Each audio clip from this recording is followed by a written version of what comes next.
السلام علیکم ورحمۃ اللہ وبرکاتہ۔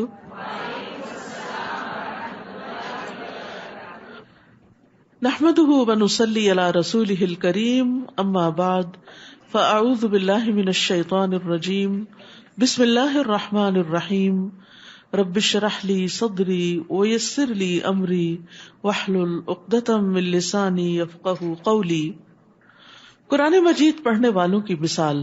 ابو موسیٰ اشعری رضی اللہ عنہ سے روایت ہے کہ نبی صلی اللہ علیہ وسلم نے فرمایا، اس شخص کی مثال جو قرآن پڑھتا ہے سنترے جیسی ہے، ٹینجرین کی طرح ہے، جس کا مزہ بھی لذیذ اور اس کی خوشبو بھی بہترین ہوتی ہے، اور جو قرآن نہیں پڑھتا اس کی مثال کھجور کی طرح ہے، جس کا مزہ تو اچھا ہے لیکن اس میں خوشبو نہیں، یعنی اور کاموں کی وجہ سے، اور اس فاجر کی مثال جو قرآن نہیں پڑھتا اندرائن جیسی ہے، جس کا مزہ کڑوا اور اس میں خوشبو بھی نہیں ہوتی۔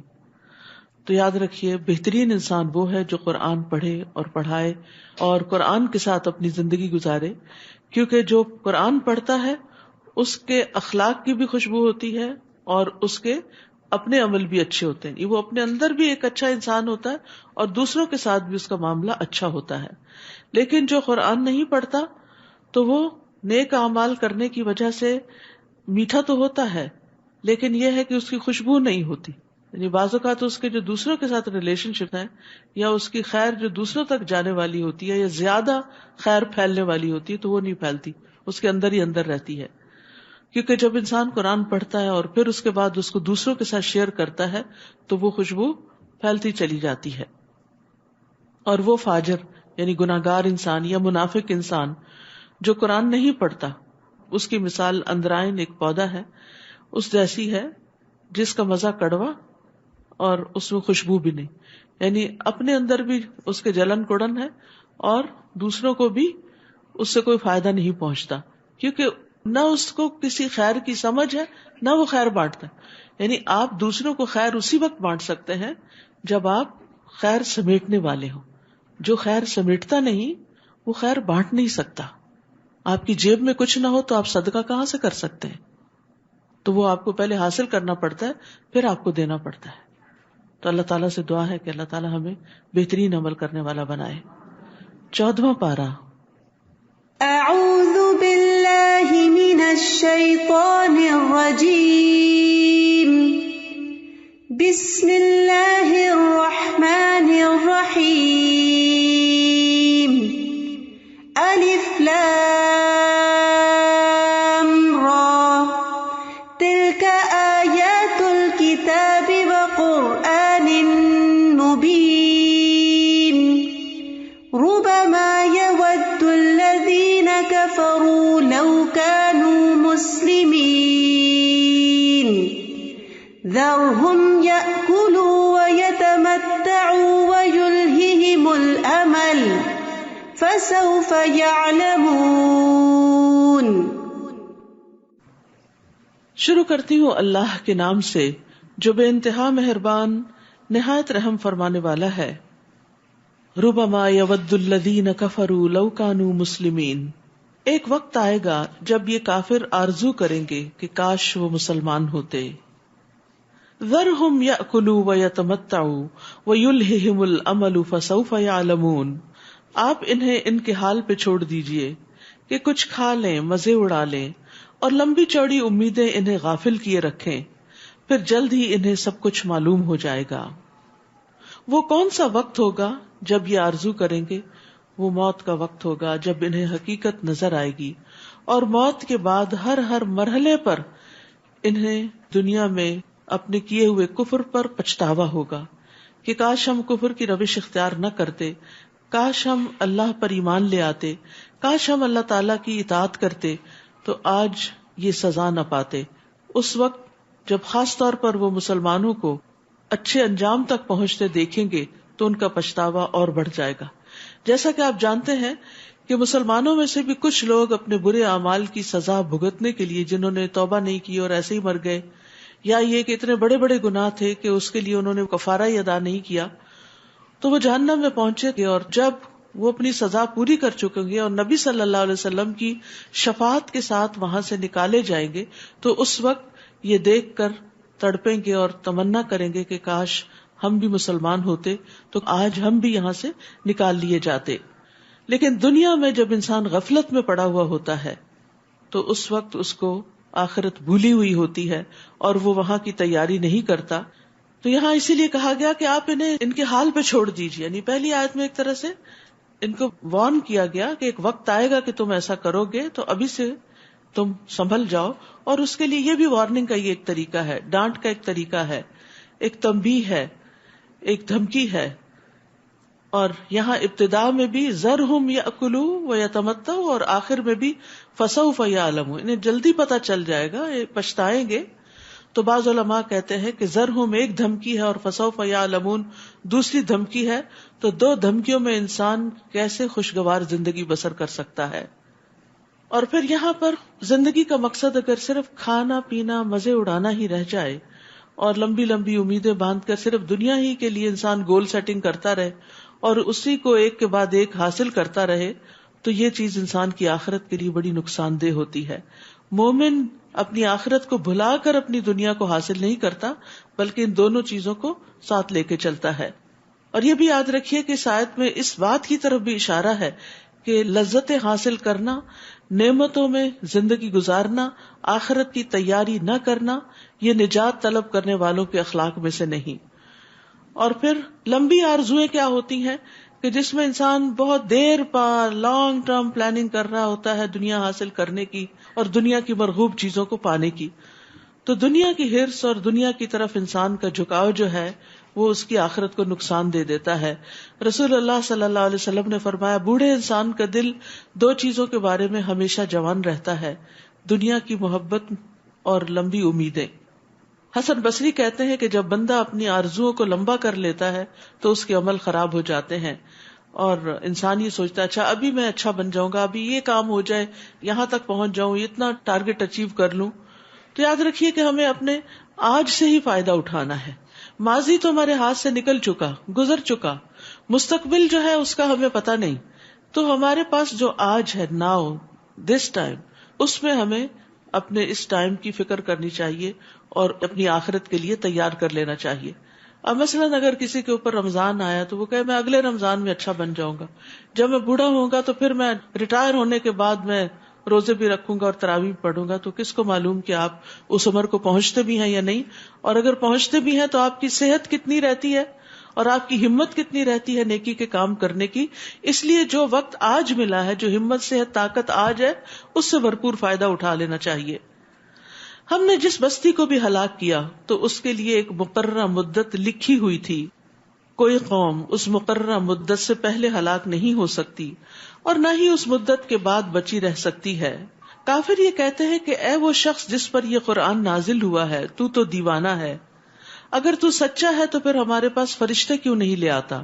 حالانکہ ہم فرشتے صرف حق کے وقت ہی اتارتے ہیں, یعنی فیصلہ کرتے وقت ہی اتارتے ہیں, پھر اس وقت انہیں مہلت نہیں دی جاتی, یعنی جب عذاب آتا ہے تو فرشتے اترتے ہیں. یقیناً ہم نے ہی الذکر اتارا ہے اور یقیناً ہم ہی اس کی حفاظت کرنے والے ہیں. اور الذکر سے مراد یہاں قرآن مجید ہے. تو قرآن کا محافظ اللہ ہے, یعنی ہر طرح کی تبدیلی اور تغیر سے اس کی حفاظت کرتا ہے. جیسے ہم جانتے ہیں کہ قرآن مجید سے پہلے جو کتابیں نازل ہوئی تو ان کی حفاظت کی ذمہ داری ان کی قوموں کو دی گئی, ان کے لوگوں کو دی گئی, لیکن انہوں نے اس میں منمانی تبدیلی کر لی.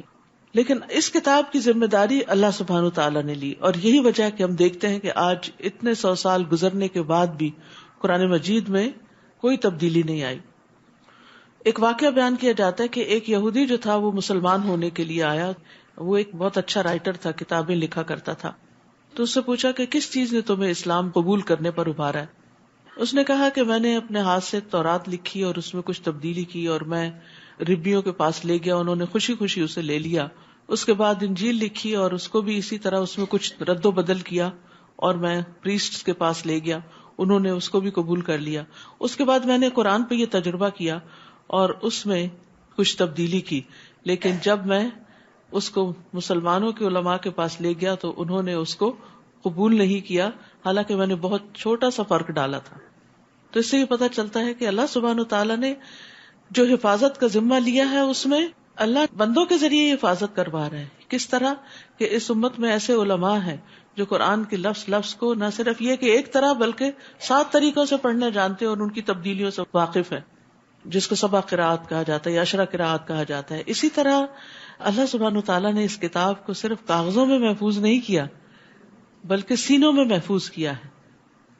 کبھی ایک وقت ایسا بھی شاید آئے کہ کتابیں بالکل ناپید ہو جائیں اور صرف ہر چیز ڈیجیٹل رہ جائے، اور اس وقت اگر کسی سازش کے تحت سارا ڈیجیٹل مٹا بھی دیا جائے تو بھی قرآن محفوظ ہے، کیونکہ ہر ملک، ہر شہر، ہر بستی کے اندر حفاظ موجود ہیں جنہوں نے قرآن کو اپنے اندر محفوظ کیا ہوا ہے.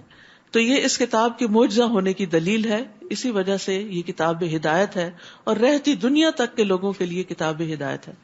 لیکن قیامت سے پہلے قرآن اٹھا لیا جائے گا، یہ بھی آپ کو معلوم ہے. یہ قیامت کی بڑی نشانیوں میں سے ایک نشانی ہے کہ وہ لوگوں کے سینوں سے بھی اور کتابوں سے بھی اور ہر جگہ سے اٹھا لیا جائے گا اور بالکل اندھیروں کا دور ہوگا. اللہ تعالیٰ ہمیں اس سے محفوظ رکھے. اور ہم کتنے خوش قسمت ہیں کہ اللہ نے ہمیں ایک نہیں کئی قسم کے ورژنز اس قرآن کے عطا کیے ہیں کہ جس کے ذریعے ہم اس سے فائدہ اٹھاتے ہیں اور انجوائے کرتے ہیں. آپ سے پہلے ہم نے سابقہ قوموں میں بھی رسول بھیجے تھے اور ان کے پاس جو بھی رسول آیا اس کا وہ مذاق ہی اڑاتے رہے. ہم مجرموں کے دلوں میں ایسی ہی باتیں داخل کر دیتے ہیں کہ وہ اس پر ایمان نہیں لاتے. پہلی قوموں کی بھی یہی روش چلی آ رہی ہے.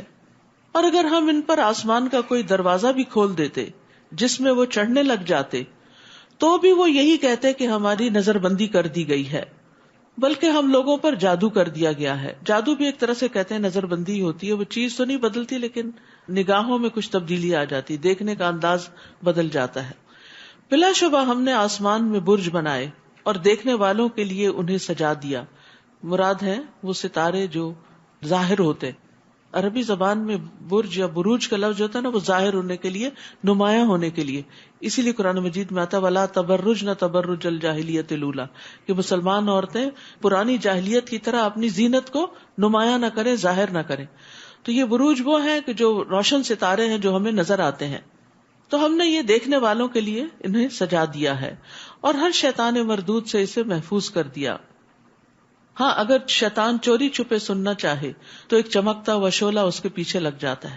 اللہ سبحانہ وتعالیٰ جو فرشتوں کو احکامات دیتے ہیں تو اس وقت فرشتوں کے اوپر ایک بے ہوشی کسی کیفیت طاری ہو جاتی ہے اور انہیں ایک خاص قسم کی آواز سنائی دیتی ہے. پھر جب وہ ہوش میں آتے ہیں تو مقرب فرشتوں سے پوچھتے ہیں کہ ہمارے رب نے کیا نازل کیا، ہمارے لیے کیا حکم ہے، اور پھر وہ ایک کے بعد ایک کو وہ حکم آگے دیتے چلے جاتے ہیں. اتنے میں شیاطین بھی وہاں گھسنے کی کوشش کرتے ہیں اور وہ جو احکامات الہی، یعنی دنیا میں کس کو موت آنی ہے، کہاں زلزلہ آنا ہے، کہاں بارش برسانی وغیرہ وغیرہ، اس طرح کی جو خبریں آگے ٹرانسمٹ کی جا رہی ہوتی ہیں اس میں سے کچھ نہ کچھ سننے کی، چوری کرنے کی کوشش کرتے ہیں تاکہ آ کے کاہنوں کو وقت سے پہلے بتا دیں اور کاہن اس میں 100 جھوٹ ملا کے لوگوں کو بتائیں اور اس طرح وہ غیب دانی کا دعویٰ کریں. تو یہاں فرمایا گیا کہ بہت دفعہ ایسا ہوتا ہے کہ شہاب ثاقبین، یہی ستارے ٹوٹ گرتے ہیں شیاطین کے اوپر، ان کو جلا کے رکھ دیتے ہیں. اور زمین کو ہم نے پھیلا دیا اور اسی میں سلسلہ ہے کو جما دیے، ماؤنٹین رینجز ہیں، اور اس میں سے ہر مناسب چیز کو ہم نے اگایا. اور اسی زمین میں ہم نے تمہارے لیے بھی سامان معیشت بنا دیا اور ان کے لیے بھی جن کے تم رازق نہیں ہو. یعنی زمین صرف تمہارے رزق کا سامان نہیں کرتی بلکہ اس میں ساری مخلوق کا. یعنی بعض اوقات انسان حیران ہوتا ہے نا کہ اتنی ورائٹی ہے مخلوق کے اندر، انسانوں کے علاوہ جو حیوانات ہیں، چرند پرند ہیں، چیونٹیاں ہیں، مچھلیاں ہیں، اور ہر ایک کی ضرورت فرق ہے. تو اللہ سبحانہ وتعالیٰ نے ان سب کا بھی بندوبست کر رکھا ہے. وَإِن مِّن شَيْءٍ إِلَّا عِندَنَا خَزَائِنُهُ وَمَا نُنَزِّلُهُ إِلَّا بِقَدَرٍ مَّعْلُومٍ. کوئی بھی ایسی چیز نہیں جس کے خزانے ہمارے پاس نہ ہو اور اسے ہم ایک جانی پہچانی مقدار کے مطابق ہی نازل کرتے ہیں. یعنی ہر چیز کے خزانے ہمارے پاس، کمی کسی چیز کی نہیں، لیکن ہم اپنی تدبیر کے مطابق پلاننگ کے ساتھ نازل کرتے ہیں کہ کس جگہ کتنی بارش اترنی ہے، کس جگہ کتنا غلہ اگایا جائے گا، کہاں کتنا شہد پروڈیوس کیا جائے گا. اصل پلاننگ اللہ سبحانہ وتعالیٰ ہی کی ہے. اور پھر یہ آیت جو ہے نا، یہ انسان کا بڑا حوصلہ بڑھاتی ہے. انسان بعض اوقات اللہ تعالیٰ سے دعا کرتے ہوئے اور لمبے عرصے تک دعا کرتے ہوئے جب دعا قبول نہیں ہوتی تو مایوس بھی ہونے لگتا ہے اور پریشان ہوتا ہے اور یہ سوچتا ہے کہ شاید میری کبھی سنی نہیں جائے گی یا نعوذ باللہ شیطان دل میں یہ بھی ڈالتا ہے کہ شاید اللہ تعالیٰ کے پاس ہے نہیں، نعوذ باللہ. فرمایا نہیں، کوئی چیز ایسی نہیں جس کے خزانے نہ ہو. تو پھر جب اللہ تعالیٰ خزانوں کا مالک ہے پھر ہمیں کیا کرنا چاہیے؟ مانگنا چاہیے کہ اللہ تیرے پاس تو خزانے ہیں، ان میں سے تھوڑا سا بھی تو ہمیں عطا کرے گا تو تیرے خزانوں میں پھر بھی کمی نہیں ہوگی. لیکن اللہ سبحانہ و تعالیٰ ہر ایک کے کہنے پہ وہ سب کچھ اتار کیوں نہیں دیتا؟ کیونکہ اگر ہر ایک کی ہر بات مان لی جائے تو زمین فساد سے بھر جائے، لوگوں کے پاس اتنے ریسورسز آ جائیں کہ وہ بگڑ کے رہ جائیں. اور ابھی آپ دیکھیں کہ جن ممالک میں جن لوگوں کے پاس زیادہ ریسورسز ہیں وہ بعض اوقات ان کو کس طرح ابیوز کر رہے ہیں، کس طرح مس یوز کر رہے ہیں، کس طرح ریسورسز کو ضائع کر رہے ہیں. تو اللہ سبحانہ وتعالیٰ پھر ایک حد تک ہی دیتا ہے. نیز ہم نے پانی سے لدی ہوئی ہوائیں بھیجی، پھر آسمان سے پانی برسا کر ہم نے اسے تمہیں سیراب کیا. اس پانی کا ذخیرہ رکھنے والے ہم ہی ہیں، تم نہیں ہو. یعنی یہ اللہ ہی کا کام ہے. اگر تمہارے ذمہ ہوتا یہ واٹر سپلائی کی پلاننگ تو تم فیل ہو جاتے. اور بلا شبہ ہم ہی زندہ کرتے اور مارتے ہیں، اور ہم ہی ہر چیز کے وارث ہیں. اور ہمیں یقیناً ان لوگوں کا بھی علم ہے جو تم سے آگے نکل گئے اور جو پیچھے رہنے والے ہیں، چاہے نیکی میں آگے نکلنے والے، چاہے گناہوں میں آگے نکلنے والے، اور نیکی میں پیچھے رہنے والے، اور یا پھر وقت کے اعتبار سے جو آگے قومیں گزر گئیں اور جو بعد میں آنے والی ہیں. اللہ سبحانہ تعالیٰ ان سب کو جانتا ہے. آپ کا رب بھی ان سب کو جمع کرے گا. بلا شبہ وہ حکمت والا اور سب کچھ جاننے والا ہے. ہم نے انسان کو گلے سڑے گارے سے، خشک شدہ ٹن سے بجنے والی مٹی سے پیدا کیا، یعنی بجنے والی مٹی سے بنایا. انسان کی تخلیق میں تراب کا لفظ بھی آتا ہے، پھر حمن مسنون کا لفظ بھی آتا ہے، سلسال کا بھی آتا ہے، اور کل فخار کا بھی آتا ہے. تو یہ تخلیق کی مختلف سٹیجز ہیں جن کو قرآن نے ذکر کیا ہے. اور جنوں کو اس سے پہلے ہم آگ کی لپٹ سے پیدا کر چکے تھے، یعنی جن انسانوں سے پہلے تخلیق کیے گئے. اسی لیے ابلیس کو بھی کہا گیا تھا کہ وہ سجدہ کرے. اور وہ وقت یاد کرو جب آپ کے رب نے فرشتوں سے کہا کہ میں گلے سڑے گارے کی کھنکھناتی مٹی سے ایک انسان پیدا کرنے لگا ہوں، تو جب میں اسے درست کر چکوں اور اس میں اپنی روح سے کچھ پھونک دوں تو تم اس کے سامنے سجدہ ریز ہو جانا.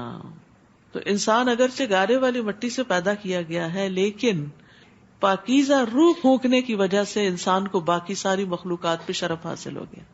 یہ ہماری روح ہے اصل میں، جس کو اللہ سبحانہ وتعالیٰ اپنی طرف نسبت دیتے.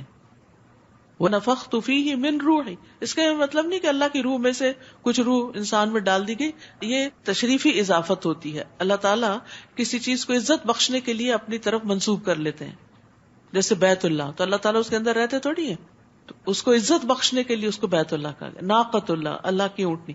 تو اسی طرح اللہ کی طرف سے آئی ہوئی روح جو ہے یہ انسان کو عزت بخشنے کے لیے. اس لیے بہت ضروری ہے کہ جہاں ہم اپنے جسم کی ضروریات کا خیال رکھتے ہیں، کھانے پینے کا، دیگر اس کو آرام پہنچانے کا، وہاں یہ بھی ضروری ہے کہ ہم اپنی روح کی غذا کا بھی بندوبست کریں. تو روح کی غذا قرآن ہے. روح اس کے بغیر نہ قرار پکڑتی ہے، نہ سکون پاتی ہے، اور نہ ہی اس کو آپٹیمائز کیا جا سکتا ہے کہ اس سے بھرپور فائدہ اٹھایا جائے. کیونکہ جب روح سٹارو کرتی ہے، یعنی اس کو بھرپور غذا نہیں ملتی قرآن کی، دین کی، اللہ کے ذکر کی، تو پھر وہ فاقوں میں مبتلا ہو جاتی ہے، سٹارو کرنے لگتی ہے. اور پھر اس کا ہمارے دل پر بھی اثر ہوتا ہے. سب سے پہلے کہ دل میں وحشت آ جاتی ہے. تو اس کا حل اور اس کا علاج یہی ہے کہ اس روح کو اتنا سیراب کیا جائے. اور پھر آپ دیکھیے جیسے جسمانی ضرورتیں ہر ایک کی الگ الگ ہوتی ہیں نا، ایسی روح کی ضرورتیں بھی الگ الگ ہوتی. کچھ لوگ تھوڑا سا بھی کھا کے سیراب ہو جاتے ہیں. اب پتہ نہیں آپ میں سے کس کس نے آج سحری کھائی ہے اور کس کس کو نوزیا ہو رہا تھا اور اس نے بمشکل 1-2 چمچ ہی لیے ہوں گے، کیونکہ سحری کے وقت کھانا بڑا مشکل کام ہوتا ہے. اور یہ ایک یعنی اللہ سبحانہ تعالیٰ کی طرف سے روزے کے ذریعے ہمیں جو تربیت ہماری مقصود ہے اس میں یہ بھی ہے کہ جب دل نہ چاہ رہا ہو، جو کام بڑا ہی مشکل لگے، اس کو بھی اللہ کی خاطر کر لو، ثواب سمجھ کے کر لو، تو اس میں بھی برکت ہوگی. اسی لیے کیا کہا، سحری کھاؤ، سحری کھانے میں برکت. اگر کچھ نہیں کھا سکتے، پانی کے 2 گھونٹ ہی پی لیں، 2 کھجور ہی کھا لیں، لیکن اس وقت اس کی برکت سے ضرور فائدہ اٹھائیں. تو اسی طرح ہماری روح بھی جب قرآن سے دور ہوتی ہے نا، تو جب اس کو قرآن کی طرف لایا جاتا ہے تو وہ وحشت سی محسوس کرتی ہے ابتدا میں، اس کو بھی شاید نوزیہ ہوتا ہے اور دل نہیں لگتا. پھر آہستہ آہستہ مانوس ہوتی جاتی, پھر آہستہ آہستہ خوش ہوتی چلی جاتی, پھر آہستہ آہستہ اس کی طلب بڑھتی چلی جاتی. اور جب طلب بڑھ جاتی ہے اور رسد جو ہے وہ اس کے مطابق نہ ہو, یعنی سپلائی بہت کم ہو, تو پھر وہ روح بے چین رہتی ہے. اسی لیے بعض لوگوں کو کہتے ہیں نا یہ بے چین روح ہے. تو یہ بے چین روح جو ہوتی ہے اس کی نیوٹریشن جو ہے وہ پوری نہیں ہوئی بھی ہوتی, تو اس کو اپنی قرآن کی ڈوز مزید بڑھانے کی ضرورت ہوتی. جب کبھی آپ بے چین ہو, آپ قرآن مجید لے کے بیٹھ جائیں, پڑھتے رہیں پڑھتے رہیں پڑھتے رہیں, آپ دیکھیں گے کہ ایک وقت آئے گا کہ آپ سیراب ہو چکے گے, ایسے ہو گئے جیسے آپ تر ہو گئے, اور آپ کی بے چینی ساری دور ہو جائے گی. اس وقت دوستوں کو فون کرنے کی بجائے, میوزک سننے کی بجائے, ادھر ادھر اور کام کرنے کی بجائے سیدھے قرآن کو پکڑیں اور پڑھنا شروع کر دیں. اور اگر آپ کو سمجھ آ رہا ہو تو اور جلدی اس سے فائدہ ہوگا, ورنہ ہر حال میں فائدہ مند ہے قرآن کے ساتھ تعلق قائم کرنا, اور یہ روح کی سیرابی کا ذریعہ ہے, اور اسی سے انسان کی عزت ہے. آپ جسمانی طور پر کتنے بھی فٹ ہو جائیں, لیکن اگر روحانی طور پر فٹ نہیں ہے تو آپ پوری طرح پرفارم بھی نہیں کر سکتے, اور پھر آخرت میں بھی پوری طرح انجوائے نہیں کر سکتے. یعنی انسان کی جو کیفیت دنیا میں ہوگی, جو موت کے وقت ہوگی, جس پر اختتام ہوگا, وہی کیفیت اس کے ساتھ آگے جائے گی, اور وہی کیفیت پھر قبر کے اندر ہوگی, اور وہی کیفیت پھر آخرت میں ہوگی. یعنی مرنے کے بعد کوئی طریقہ ایسا نہیں کہ آپ اپنی بے چین روح کو قرار دے دیں. آج وقت ہے, آج موقع ہے. تو رمضان سے بھی بھرپور فائدہ اٹھائیے, اور ویسے بھی صرف رمضان تک کی نہیں, بعد میں بھی اس سے فائدہ اٹھاتے رہیں. تو اسی روح کی وجہ سے اللہ سبحانہ و تعالیٰ نے ملائکہ کو حکم دیا, ملائکہ اور باقی مخلوق کو, کہ وہ انسان کے آگے مسخر ہو جائے, سجدہ کرے, آگے جھک جائے. فسجد الملائکۃ کلہم اجمعون, چنانچہ سب کے سب فرشتوں نے آدم کو سجدہ کیا, سوائے ابلیس کے جس نے سجدہ کرنے والوں کا ساتھ دینے سے انکار کر دیا. اللہ تعالیٰ نے فرمایا, ابلیس تجھے کیا ہو گیا کہ تو نے سجدہ کرنے والوں کا ساتھ نہ دیا؟ وہ بولا, مجھے یہ گوارا نہ ہوا کہ میں ایسے انسان کو سجدہ کروں جسے تو نے گلے سڑے گارے کی کھنکھناتی مٹی سے پیدا کیا. روایات میں آتا ہے کہ ابلیس بہت عبادت گزار تھا اور جنات کا سردار تھا, اور اس کی بڑی سنی جاتی تھی, اور بہت لیڈرشپ کوالٹیز تھیں اس میں, اور بہت کچھ یعنی اس کے ٹریٹس بتائے جاتے ہیں. باقی چیزوں میں اللہ تعالیٰ کی بات ماننے والا, لیکن جب یہ حکم دیا کہ انسان کے آگے جھکو, آدم کے آگے سجدہ کرو, تو بگڑ بیٹھا. اصل میں یہ اس کا بھی ایک امتحان تھا. اور یاد رکھیے کہ یہ صرف ابلیس کا ہی امتحان نہیں ہوتا, ہم سب بھی بہت اچھے ہوتے ہیں, بڑے نیکی کے کام, نمازیں پڑھ رہے ہیں, تراویح پڑھ رہے ہیں, روزے رکھ رہے ہیں, صدقہ خیرات کر رہے ہیں, اچھے اچھے کام کر رہے ہیں, لیکن کوئی ایک چیز ہماری مرضی کے خلاف ہو جاتی ہے. اس وقت ہمارا رویہ کیا ہوتا ہے, اس وقت ہم کتنا بگڑتے ہیں, اس وقت ہم کھل کے سامنے آ جاتے ہیں کہ ہم کون ہیں. یعنی بہت سے لوگ عام حالات میں بڑے اچھے ہوتے ہیں, لیکن جب ان کی انا پہ یا ان کے کبر پہ کوئی زد پڑتی ہے تو وہ بگڑ جاتے ہیں. تو ہم سب کو بھی اس بارے میں بہت محتاط ہونا چاہیے کہ کہیں ایسا نہ ہو کہ ہماری کسی ایسی ویکنس کی وجہ سے قرآن مجید کا کوئی حکم جو ہمیں مشکل لگتا ہو, یا ہماری مرضی کے خلاف ہو, یا ہماری خواہشات پر پابندی لگاتا ہو, اس کو سن کر ہم بگڑ بیٹھے اور سب کچھ ہی نہ چھوڑ دیں.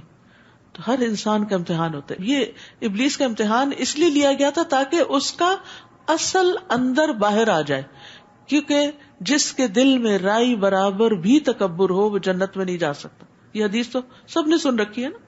انسان کہتا ہے کہ اتنی چھوٹی سی چیز انسان کو جنت میں داخلے سے محروم کر دے گی. ہاں, جب وہ سزا بھگت لے گا تو نکال بھی لیا جائے گا, لیکن کیوں؟ اس لیے کہ یہ جو تکبر ہے نا, اپنے آپ کو بڑی چیز سمجھنا, یہ انسان کے لیے بہت سی خرابیوں کا باعث. جتنی بھی انسان کے اندر برائیاں جنم لیتی ہیں اس تکبر کی وجہ سے لیتی. تھوڑا ہو تو تھوڑی برائیاں ہوں گی اخلاقی, زیادہ تکبر ہو تو زیادہ بڑی بڑی برائیاں جنم لیں گی. بد اخلاقی, بدتمیزی, گالی گلوچ, غصہ بہت زیادہ کرنا, مار پٹائی, چھوٹی چھوٹی باتوں پہ آپے سے باہر ہو جانا, چیخنا چلانا, انسانوں کو کچھ نہ سمجھنا, ان کے حقوق ادا نہ کرنا, ان پہ ظلم کرنا, یہ سب کچھ تکبر کی وجہ سے ہوتا ہے. تو اللہ سبحانہ وتعالیٰ بندے پہ امتحان ڈال ڈال کے اس کے اس تکبر کو ختم کرنا چاہتے ہیں, تاکہ وہ جب اللہ کے پاس جائے تو اس کا دل پوری طرح مومن ہو. تو ہمیں اپنا جائزہ خود لیتے رہنا چاہیے کہ قرآن کا کون سا حکم ہمارے لیے ایک امتحان ہے اور ہم اس کو ماننا نہیں چاہتے, کیونکہ تکبر کا کیا معنی بتایا جاتا ہے, بطر الحق و غمت الناس, حق کا انکار, قرآن کے بعض احکامات کو لے لینا اور بعض کو چھوڑ دینا, یہ بھی اسی میں آتا ہے.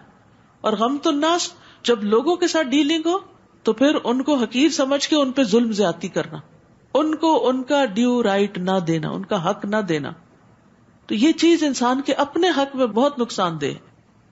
اللہ تعالیٰ نے فرمایا یہاں سے نکل جا کیونکہ تو مردود ہے اور روز جزا تک تجھ پہ لعنت ہے, اللہ کی رحمت سے دور. وہ کہنے لگا میرے رب پھر مجھے اس دن تک زندہ رہنے کی مہلت دے دے جب لوگ دوبارہ اٹھائے جائیں گے. اللہ تعالیٰ نے فرمایا تجھے مہلت دی جاتی ہے اس دن تک جس کا وقت معلوم ہے. وہ بولا اے میرے رب, چونکہ تو نے مجھے آدم کے ذریعے بہکا دیا تو اب میں بھی دنیا میں لوگوں کو ان کے گناہ خوشنما کر کے دکھاؤں گا اور ان سب کو بہکا کر چھوڑوں گا. تو ابلیس ابن آدم کو دنیا میں دنیا کی زینت اور رونق اور دنیا کی محبت میں الجھاتا ہے. کس طرح؟ گناہ کے کام کروا کے اور دنیا میں اتنا مصروف کر کے کہ وہ دین کے لیے کوئی وقت ہی نہ پائیں. الا عبادک منہم المخلصین, اللہ یہ کہ تیرے چند مخلص بندے بچ جائیں تو اور بات ہے. کل بھی بات ہوئی تھی نا, اخلاص کے ذریعے انسان شیطان کی چالوں سے بچ سکتا ہے. اور یہاں بھی اس نے خود کہا یہ تیرے مخلص بندے جو ہے نا یہ میرے ہاتھ نہیں آئیں گے, اخلاص والے نہیں ہاتھ آئیں گے میرے, باقی میں سب کو اپنے روش پہ لگا لوں گا. اللہ تعالیٰ نے فرمایا یہ وہ راستہ ہے جو سیدھا مجھ تک پہنچتا ہے. ایاک نعبد و ایاک نستعین, یہ ہے اخلاص. اہدنا الصراط المستقیم. میرے حقیقی بندوں پر تو تیرا کچھ زور نہ چل سکے گا, تیرا زور صرف ان گمراہوں پر چلے گا جو تیری پیروی کریں گے, جو تیری پیروی کریں گے. اور جہنم ہی وہ جگہ ہے جس کا ایسے سب لوگوں کو وعدہ دیا گیا ہے. اس کے 7 دروازے ہیں, ہر دروازے کے لیے ایک تقسیم شدہ حصہ ہوگا. استغفر اللہ. پہلے سے ہی طے شدہ ہے کہ مشرکین کس دروازے سے جائیں گے, منافقین کس دروازے سے جائیں گے, صحابی کس دروازے سے جائیں گے, مجوسی کس دروازے سے جائیں گے, یہود کس دروازے سے جائیں گے, نصارہ کس دروازے سے جائیں گے, اور مسلمانوں میں سے جن لوگوں نے غلط کام کیا اور توبہ کیے بغیر مر گئے وہ کس دروازے سے جائیں گے. ہر ایک کا دروازہ بھی مخصوص ہے. لہا 7 ابواب, اس کے 7 دروازے ہیں اور لوگ اپنے اعمال کے مطابق ان دروازوں سے جائیں گے, کیونکہ ہر ایک دروازہ خاص لیول پہ لے جائے گا. جیسے لفٹ ہوتی ہے نا, تو اب اس میں کیا ہوتا ہے, جس نمبر کو آپ دباتے ہیں اس فلور پہ آپ نکل جاتے ہیں. تو جہنم کے بھی لیولز ہیں نا, اور منافقین جو ہیں وہ جہنم کے سب سے نچلے درجے پر ہوں گے. وہ جس دروازے سے داخل ہوں گے وہ سیدھا ان کو سب سے نیچے لے جائیں, جیسے کوئی بیسمنٹ ہو, سب سے نیچے. اور وہاں پر عذاب کی انتہا ہوگی. یعنی سب سے بدترین کوالٹی جو ہے وہ منافقت ہے, اوپر سے کچھ اور اندر سے کچھ, دین میں اخلاص کا نہ ہونا. بخلاف اس کے پرہیزگار لوگ باغوں اور چشموں میں ہوں گے, ان سے کہا جائے گا ان میں بلا خوف و خطر داخل ہو جاؤ.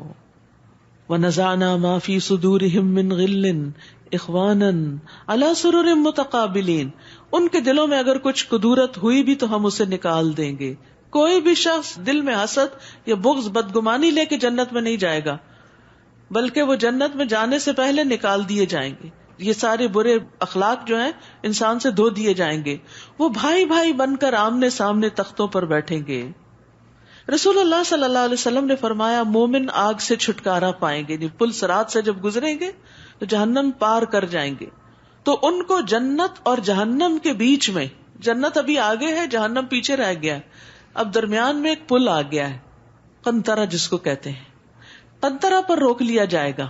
بس دنیا میں جو ان کے بعض مظالم تھے, ایک دوسرے پہ کوئی ظلم کیے ہوئے تھے یا کوئی بدگمانیاں تھی, ان کا ایک دوسرے سے قصاص دلوایا جائے گا, یہاں تک کہ جب ان کو پاک صاف کاٹ چھانٹ کر دیا جائے گا تو ان کو جنت میں داخل ہونے کی اجازت دے دی جائے گی. قسم ہے اس ذات کی جس کے ہاتھ میں محمد صلی اللہ علیہ وسلم کی جان ہے, ان میں سے ایک آدمی جنت میں اپنے گھر کو زیادہ جاننے والا ہوگا بنسبت اس کے کہ وہ جتنا دنیا میں اپنے گھر کا راستہ جانتا ہے. یعنی وہاں کوئی کیاس نہیں ہوگا, کیونکہ جنت کا دروازہ بہت وسیع ہے, اور جنت والے ایک دوسرے کا انتظار کر کے اکٹھے اندر داخل ہوں گے. جیسے دنیا میں دل جڑے ہوئے تھے وہاں بھی جڑے ہوئے ہوں گے. obviously کچھ لوگ مقربین ہوں گے, سابقون ہوں گے, وہ تو اسپیشل VIPs ہوں گے, نکل جائیں گے, لیکن باقی اکٹھے داخل ہوں گے.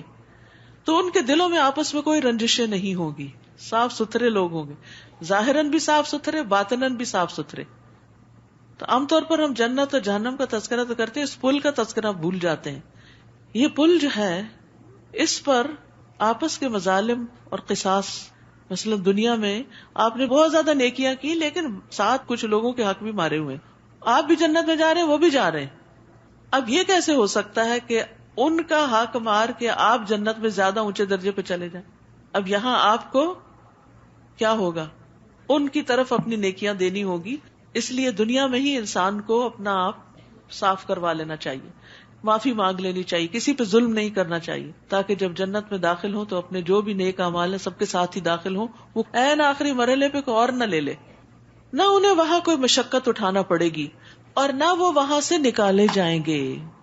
بس اب ہمیشہ کے لیے خوشی کا دور شروع ہو گیا. نبئ عبادی انی انا الغفور الرحیم, اے نبی میرے بندوں کو خبر دے دیجئے کہ میں معاف کر دینے والا اور رحم کرنے والا ہوں. یعنی اللہ تعالیٰ اپنے بندوں کو مایوسی سے بچاتا ہے. ابو ہریرہ کہتے ہیں کہ نبی صلی اللہ علیہ وسلم اپنے صحابہ کے ایک گروہ کی طرف نکلے جو ہنس رہے تھے اور باتیں کر رہے تھے. آپ نے فرمایا, اس ذات کی قسم جس کے ہاتھ میں میری جان ہے, اگر تم وہ جان لو جو میں جانتا ہوں تو تم ہنستے کم اور روتے زیادہ. پھر آپ صلی اللہ علیہ وسلم چلے گئے تو لوگ رونے لگ گئے.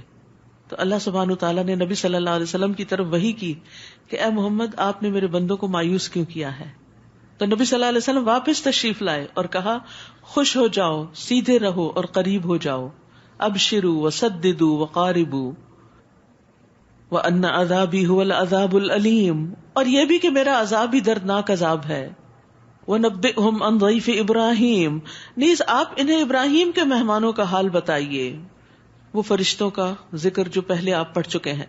جب وہ اس کے ہاں آئے تو ابراہیم کو سلام کہا. ابراہیم نے کہا, ہمیں تم سے ڈر لگتا ہے. اب بیچ کی تفصیلات یہاں حذف کر دی گئی ہیں کیونکہ اس صورت کی مناسبت سے دیگر باتیں ہائی لائٹ کی جائیں گی.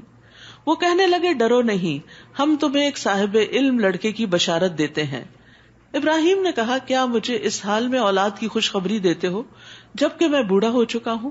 پھر یہ کیسی بشارت دے رہے ہو؟ وہ کہنے لگے, ہم تجھے سچی بشارت دے رہے ہیں, لہذا مایوس نہ ہو. قال ومن يقنط من رحمت ربه الا الضالون, ابراہیم علیہ السلام نے کہا, میں مایوس نہیں, کیونکہ اپنے رب کی رحمت سے مایوس تو صرف گمراہ لوگ ہی ہوتے ہیں. کبھی بھی رب کی رحمت سے مایوس نہ ہو, ہمیشہ اچھے دنوں کا انتظار کریں, اللہ تعالیٰ کی رحمت کی امید رکھیں.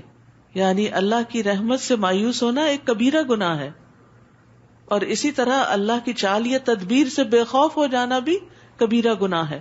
تو ایمان ان دونوں کے بیچ میں ہے.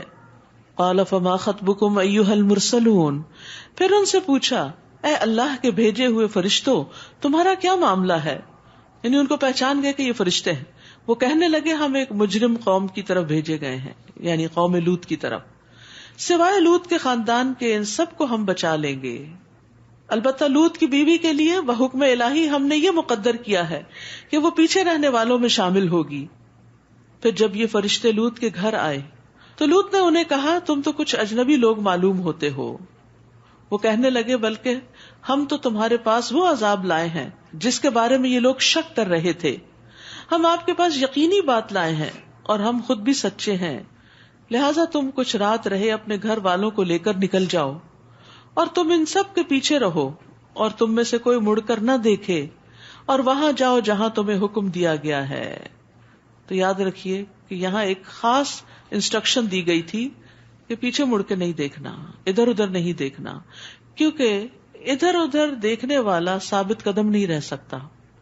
ادھر ادھر دیکھنے والا رب کے وعدے پر پورا یقین نہیں رکھتا, ریلکٹنٹ ہوتا ہے.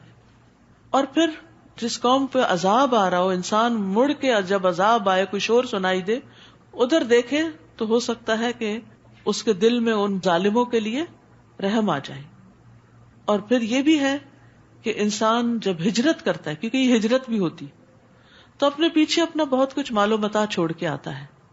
تو جب انسان نئی منزل کی طرف روانہ ہوتا ہے تو اسے اسی کی طرف فوکس کرنا چاہیے. بار بار ماضی کو نہیں دہرانا چاہیے. جو پیچھے رہ گیا اس کے بارے میں نہیں سوچنا چاہیے, کیونکہ جو چیز اللہ کے لیے چھوڑی اس پر غم کیسا. اللہ کا وعدہ ہے جو اللہ سبحانہ تعالیٰ کے لیے کچھ چھوڑے گا وہ زمین میں بہت وسعت پائے گا, بہت فراخی پائے گا. اللہ تعالیٰ اس کو پہلے سے بہتر نعمتیں عطا کر دیتا ہے. اور ویسے بھی آپ دیکھیے کہ راہ چلتے ہوئے بھی انسان کو آگے دیکھنا چاہیے, پیچھے نہیں دیکھنا چاہیے. تو یہاں خاص طور پر اس بات کی طرف توجہ دلائی گئی کہ لوگ جب عذاب سے بچ کے نکلیں تو پھر آگے ہی چلتے چلے جائیں, اپنی منزل پہ پہنچے. اور اس سے زندگی کا ایک اصول بھی ہمیں ملتا ہے کہ جب ہم کوئی کام کرنے لگیں تو اس پہ پوری طرح فوکس کریں. کسی بھی کام میں مصروف ہوں تو اسی پر توجہ رکھیں, جیسے نماز, جیسے کھانا پکانا ہی. یعنی جو کام بھی آپ ہاف ہارٹیڈلی کرتے ہیں, یا بعض اوقات آپ بڑے خوش ہوتے ہیں کہ میں ملٹی ٹاسکنگ کرتی ہوں. کچھ چھوٹے موٹے چورز میں تو ملٹی ٹاسکنگ ہو سکتی ہے, لیکن جو اہم کام ہوتے ہیں ان میں ملٹی ٹاسکنگ نہیں ہو سکتی. ان کی پھر کوالٹی ختم ہو جاتی. ان میں آپ کو اپنا پورا جی جان لگانا چاہیے. نبی صلی اللہ علیہ وسلم جب معراج پر تشریف لے گئے تھے, اللہ سبحانہ تعالیٰ کے حضور حاضر ہوئے تو آپ کی تعریف کن الفاظ میں کی گئی؟ اذ یغشی السدرۃ ما یغشی ما زاغ البصر وما طغی لقد رأى من آیات ربہ الکبریٰ. جب اس بیری کو ڈھانپ رہا تھا جو ڈھانپ رہا تھا, نہ نگاہ ادھر ادھر ہوئی اور نہ حد سے بڑھی. آپ نے اپنے مقصد سے اپنی نگاہ کو ہٹایا ہی نہیں. بلا شبہ یقیناً اس نے اپنے رب کی بہت بڑی نشانیاں دیکھی, کیونکہ اگر آپ ارریلیونٹ چیزوں کو دیکھتے تو جو چیزیں اللہ تعالیٰ آپ کو دکھانا چاہتا تھا وہ آپ نہیں دیکھ سکتے تھے. اسی طرح جب آپ مثلاً حج یا عمرے پر جائیں یا رمضان آ گیا ہے تو اس پہ فوکس کریں کہ میں کس چیز سے گزر رہی. اور ویسے بھی جیسے پیچھے بات ہوئی کہ انسان کو اپنے آج پر توجہ دینی چاہیے کہ اس وقت مجھے جو صحت وقت زندگی ملی ہے اس سے بہترین کام لے لوں. کیونکہ کچھ لوگ ماضی کی باتیں یاد کر کر کے روتے رہتے ہیں اور کچھ لوگ مستقبل کے بارے میں سوچ سوچ کے پریشان ہوتے رہتے ہیں, اور آج جو ان کے پاس ہے اس سے غافل رہتے ہیں. اور یہ بہت بڑا خسارہ ہے. ہمارا مستقبل سنور سکتا ہے اگر ہمارا آج سنور جائے. تو اپنے آج کو سنوارے تو مستقبل سنور جائے گا.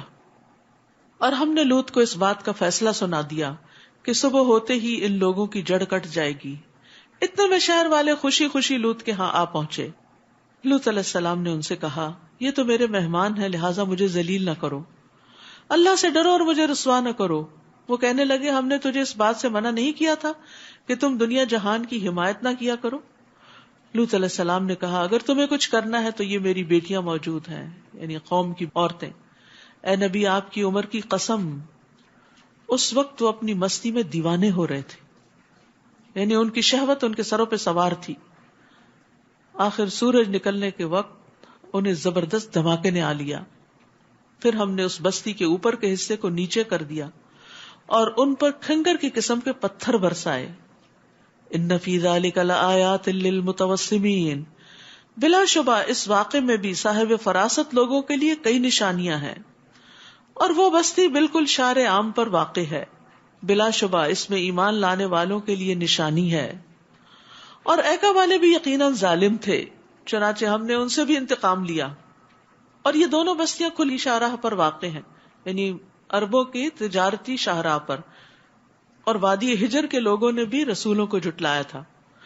ہم نے انہیں اپنی نشانیاں دی مگر وہ اعراض ہی کرتے رہے.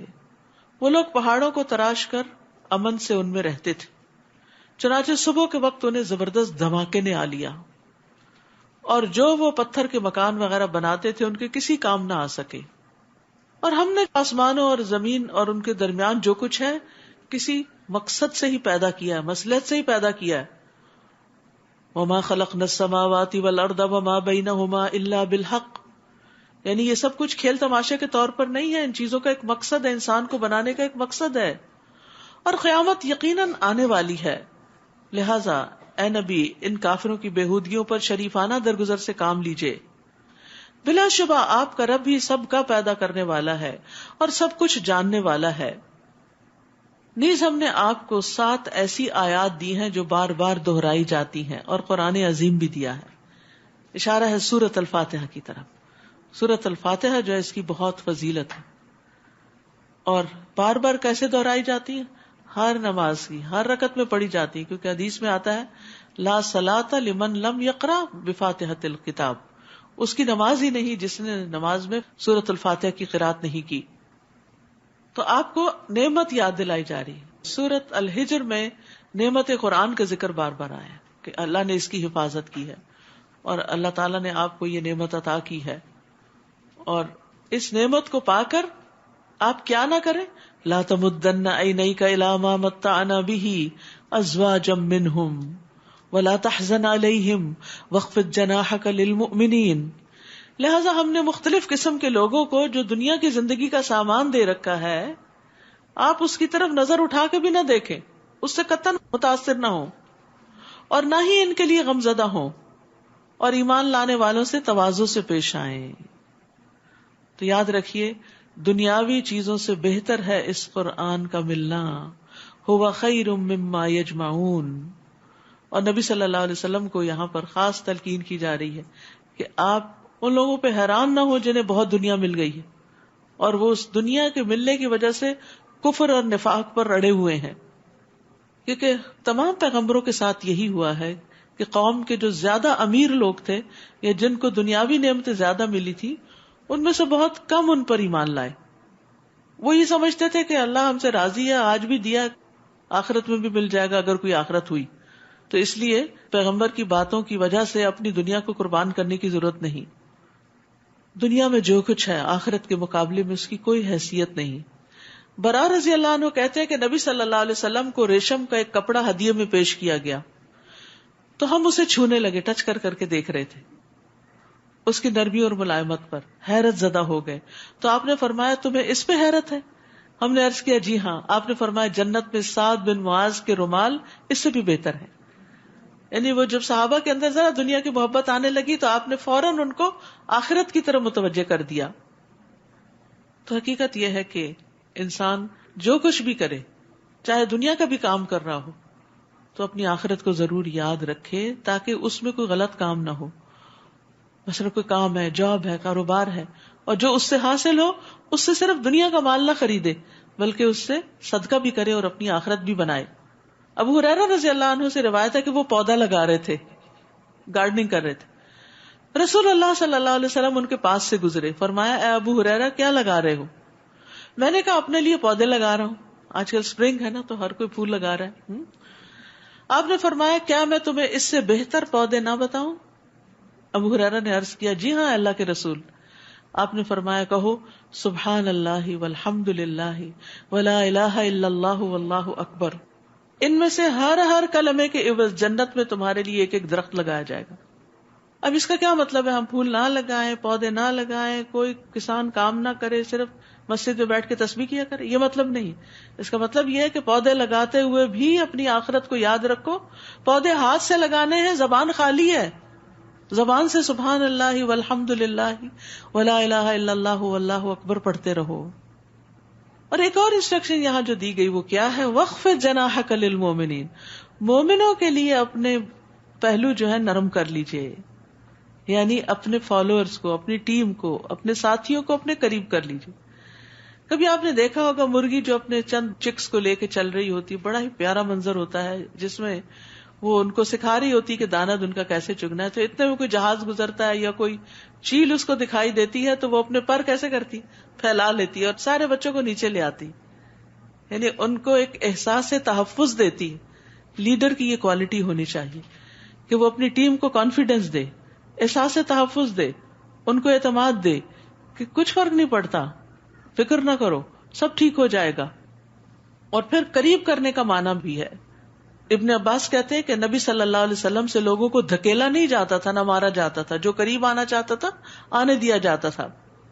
آپ صلی اللہ علیہ وسلم کمزور مسلمانوں کے پاس جاتے، ان سے ملاقات کرتے، ان کے مریضوں کی بیمار پرسی کرتے، ان کے جنازوں میں حاضر ہوتے.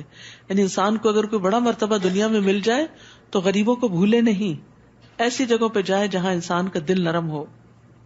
جابر کہتے ہیں کہ آپ چلنے میں پیچھے رہتے، کمزور کو چلاتے اور اپنے پیچھے بٹھاتے اور ان کے لیے دعائیں کرتے، لوگوں کی حاجتیں پوری کرتے. نبی صلی اللہ علیہ وسلم بڑے رحم دل تھے. جب کوئی آپ کے پاس آتا آپ اس سے وعدہ کر لیتے اور اس سے پورا کرتے، بشرطے کہ آپ کے پاس ہوتا. کبھی نہیں بھی ہوتا تھا تو قرض لے کے دوسروں کو دے دیا کرتے تھے. ایک دفعہ اقامت کہی گئی نماز کی اور ایک اعرابی آپ کے پاس آ گیا، کپڑا پکڑ لیا، کہنے لگا میرا ذرا سا کام رک گیا، آپ میرے ساتھ چلیں کہیں میں اسے بھول نہ جاؤں. آپ اس کے ساتھ چلے گئے، اس کی ضرورت پوری کی، بعد میں آ کے نماز پڑھائی، حالانکہ اقامت ہو چکی تھی. اسی طرح ایک عورت تھی جس کے عقل میں کچھ فطور تھا، تو وہ آپ کو کہنے لگی کہ میرا ایک کام ہے. آپ نے فرمایا تم جس گلی میں چاہو بیٹھ جاؤ، میں تمہارا کام کر دوں گا. تو اس عورت نے راستے میں آپ سے بات کی اور اپنا کام بتایا، اور جو بھی اس کا کام تھا آپ نے کر دیا. تو یہ ہم میں سے ہر ایک کے اندر صفت ہونی چاہیے. ماں ہے تو اس کے بچے ہیں، کوئی لیڈر ہے تو اس کے فالوورز ہیں، ٹیچر ہے تو اس کے اسٹوڈنٹس ہیں. تو اسلام میں ایسا بڑا چھوٹا نہیں ہے کہ کچھ لوگ وی آئی پیز ہیں اور وہ اپروچیبل ہی نہ ہو، یہ نہیں ہونا چاہیے. اور کہہ دیجئے کہ میں تو صاف صاف عذاب سے ڈرانے والا ہوں، جیسا کہ ہم نے عذاب ان تقسیم کرنے والوں پر نازل کیا جنہوں نے قرآن کو ٹکڑے ٹکڑے کر دیا. ٹکڑے ٹکڑے کرنے کا مطلب کیا ہے؟ بعض حصے پہ ایمان لائے اور بعض کا انکار کر دیا. سو آپ کے رب کی قسم ہم ان سے ضرور ان اعمال کی باز پرس کریں گے جو وہ کرتے رہے. لہذا جو آپ کو حکم دیا جاتا ہے وہ کھل کے سنا دیجئے اور شرک کرنے والوں کی پرواہ نہ کیجئے. ان ٹھٹھا کرنے والوں کو ہم کافی ہیں جو اللہ کے ساتھ دوسرے الہ بھی قرار دیتے ہیں. ان قریب انہیں سب کچھ معلوم ہو جائے گا. ہم جانتے ہیں جو کچھ یہ لوگ کہتے ہیں، اس سے آپ کا دل گھٹتا ہے، یعنی لوگوں کی باتوں پر آپ کا دل تنگ ہوتا ہے. لہٰذا آپ اپنے رب کی حمد کے ساتھ تسبیح کیجیے اور سجدہ کیجیے. تو یہاں دل کی گھٹن کا ایک اور علاج بتایا گیا، وہ ہے نماز اور تسبیح. یعنی سبب کوئی بھی ہو، چاہے لوگوں کی باتیں ہوں یا مستقبل کا کوئی خوف ہو یا ماضی کا کوئی غم ہو، جب غم شدت پکڑے تو قرآن مجید کی تلاوت کے علاوہ تسبیح کی کثرت اور نماز کی کثرت فائدہ دیتی ہے. رسول اللہ صلی اللہ علیہ وسلم نے فرمایا، جو رات سے خوف کھائے کہ وہ اسے پریشان کرے گی، یا مال خرچ کرنے سے بخل کرے، یا دشمن سے مقابلے سے ڈرے، تو چاہیے کہ وہ اس قول کی کثرت کر دے، سبحان اللہ و بحمدہ، کثرت سے پڑھے، کیونکہ یہ اللہ کے نزدیک سونے کا پہاڑ اللہ کے راستے میں خرچ کرنے سے زیادہ محبوب ہے. یعنی آپ سونے کا پہاڑ صدقہ کریں تو اتنا اجر نہیں ملے گا جتنا تسبیح کی کثرت سے ملے گا. وَاعْبُدْ رَبَّكَ حَتَّى يَأْتِيَكَ الْيَقِينُ، اور اپنے رب کی عبادت کیجیے حتیٰ کہ آپ کے پاس یقینی بات یعنی موت آ جائے. حقیقت یہ ہے کہ موت سب سے بڑا یقین ہے. عمر بن عبدالعزیز کہتے ہیں، میں نے موت کے یقین سے بڑھ کر کوئی ایسا یقین نہیں دیکھا جو شک کے زیادہ مشابہ ہو، کیونکہ لوگ موت کا یقین رکھتے ہیں پھر بھی اس کی تیاری نہیں کرتے، گویا وہ موت کے بارے میں شک کرتے ہیں. سورۃ النحل.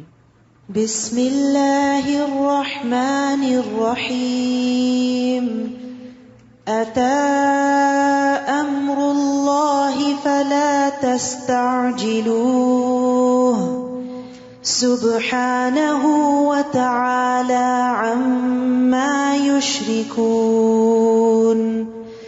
ينزل الملائكة بالروح من أمره على من يشاء من عباده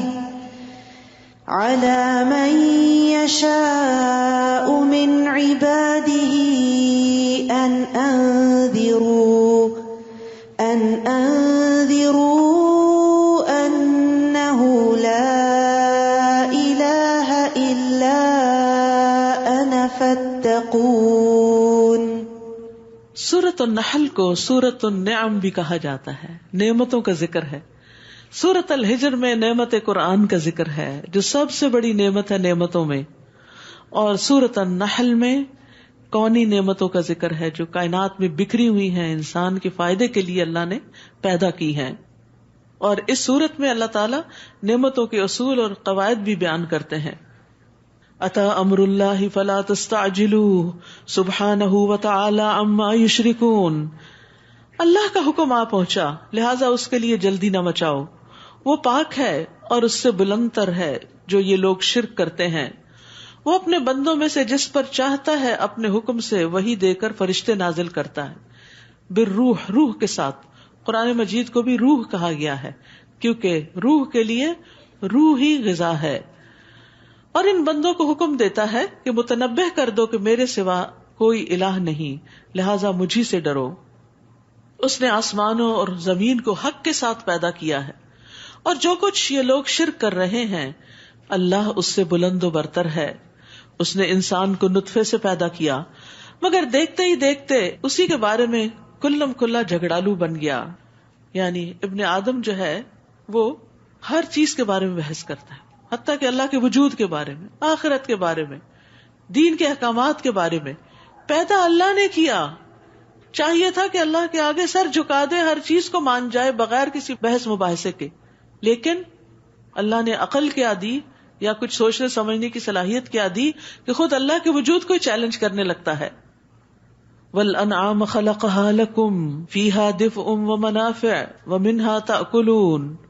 نیز چوپایوں کو بھی اس نے پیدا کیا، جن میں سے بعض کی اون سے گرم کپڑے بنا کر تم سردی سے بچتے ہو. لَكُمْ فِيهَا دِفْءٌ وَمَنَافِعُ وَمِنْهَا تَأْكُلُونَ. نیز اور بھی کئی فائدے اٹھاتے ہو اور بعض کو تم کھاتے بھی ہو. یعنی جانوروں کے حقوق کا یہاں پر ذکر کیا گیا ہے. یہ اللہ نے تمہارے لیے پیدا کیے اور تم ان سے فائدے اٹھاتے ہو تو پھر ان کا خیال بھی رکھو. نیز جب تم انہیں شام کو چرا کر لاتے ہو اور جب صبح چرانے لے جاتے ہو تو اس میں تمہارے لیے ٹھاٹھ بھی ہے، خوبصورتی ہے. نیز وہ جانور تمہارے بوجھ ایسے شہر تک اٹھا کر لے جاتے ہیں جہاں تم سخت جانفشانی کے بغیر نہیں پہنچ سکتے. بلا شبہ تمہارا رب بڑا شفیق اور رحم کرنے والا ہے. اس نے گھوڑے، خچر اور گدھے بھی پیدا کیے تاکہ تم ان پر سواری کرو، اور وہ تمہارے لیے باعث زینت بھی ہیں. یعنی گھوڑا جو ہے ایک بہت خوبصورت جانور بھی ہے، اور وہ اور بھی کئی چیزیں پیدا کرے گا جنہیں تم نہیں جانتے. یعنی نبی صلی اللہ علیہ وسلم کے زمانے میں سواری کے لیے یہ گھوڑے، خچر وغیرہ ہی تھے، اور یہاں اشارہ کر دیا گیا کہ ابھی اور ایسی چیزیں پیدا ہونے والی ہیں جن پہ تم سواری کرو گے لیکن تم ان کو نہیں جانتے.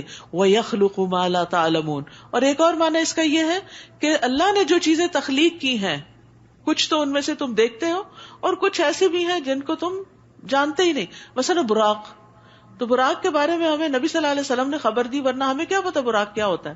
اسی طرح اور بھی سواریاں، اور ہو سکتا ہے کہ آئندہ دنوں میں اور بھی چیزیں ایسی آئیں جن کو ہم نہ جانتے ہوں. اور سیدھی راہ بتانا اللہ کے ذمہ ہے، جبکہ ٹیڑھے راستے بھی موجود ہیں. اور اگر اللہ چاہتا تو تم سب کو ہدایت دے دیتا. وہی تو ہے جس نے تمہارے لیے آسمان سے پانی برسایا، اس پانی کو تم پیتے بھی ہو اور اس سے نباتات اگتی ہیں اور تم مویشیوں کو چراتے ہو. وہ اس پانی سے تمہارے لیے کھیتی، زیتون، کھجور، انگور اور ہر طرح کے پھل پیدا کرتا ہے. غور و فکر کرنے والوں کے لیے اس میں ایک بڑی نشانی ہے. اس نے تمہارے لیے رات اور دن کو، نیز سورج اور چاند کو مسخر کر رکھا ہے، اور تمام ستارے اسی کے حکم کے پابند ہیں. بلا شبہ اس میں سوچنے والوں کے لیے کئی نشانیاں ہیں. تو اس میں آپ دیکھیے کہ طرح طرح کے پھلوں کا ذکر، جنہوں نے زمین کو سجایا ہوا ہے اور فائدے کے بھی ہیں، اور پھر آسمان کی سجاوٹ اور زینت اور ستاروں کا ذکر ہے. تو یاد رکھیے ستارے زینت کے لیے ہیں، راہ دکھانے کے لیے ہیں، پوجے جانے کے لیے نہیں جیسے قوم ابراہیم پوجتی تھی. اور اسی طرح یہ ہے کہ ستاروں سے اپنی قسمت وابستہ نہیں کرنی چاہیے، کیونکہ یہ کسی کو کچھ فائدہ اور نقصان نہیں دے سکتے. اسی طرح ستاروں کی کوئی تاثیر بھی تسلیم نہیں کرنی چاہیے. یاد رکھیے علم نجوم جادو کی ایک قسم ہے. نبی صلی اللہ علیہ وسلم نے فرمایا، جس نے علم نجوم حاصل کیا، یعنی قسمتوں کا حال معلوم کرنے کے لیے ستاروں کو جانا پرکھا، اس نے جادو کا ایک حصہ سیکھ لیا. جتنا زیادہ سیکھے گا اتنا ہی زیادہ جادو میں مبتلا ہوگا. تو اس لیے نجومی کا پیشہ اختیار کرنا بھی درست نہیں، جو جگہ جگہ بیٹھ جاتے ہیں اور لوگوں کو ان کی قسمت کا حال بتاتے ہیں اور پھر کہتے ہیں کہ تمہارا ستارہ گردش میں ہے. نعوذ باللہ، وہ تو ہر وقت ہی گردش میں ہو، کہیں رکے ہوئے تھوڑی ہیں. تو پھر انسان کو تو کبھی چین ہی نہ آئے. نیز اس نے تمہارے لیے زمین میں رنگ برنگ کی کئی چیزیں پیدا کی. کلرز کا ہونا بھی قابل توجہ ہے. اس میں بھی ان لوگوں کے لیے نشانی ہے جو سبق حاصل کرتے ہیں. وہی تو ہے جس نے سمندر کو تمہارے اختیار میں کر دیا. سبحان اللہ، اتنا ہیوج، اتنا بڑا کہ زمین کے 3 حصوں کو ڈھانپے ہوئے. وہ اگر بفر جائے تو ایک جو باقی بچا ہوا اس پہ بھی چھا جائے، لیکن اللہ نے اس کو کنٹرول میں رکھا.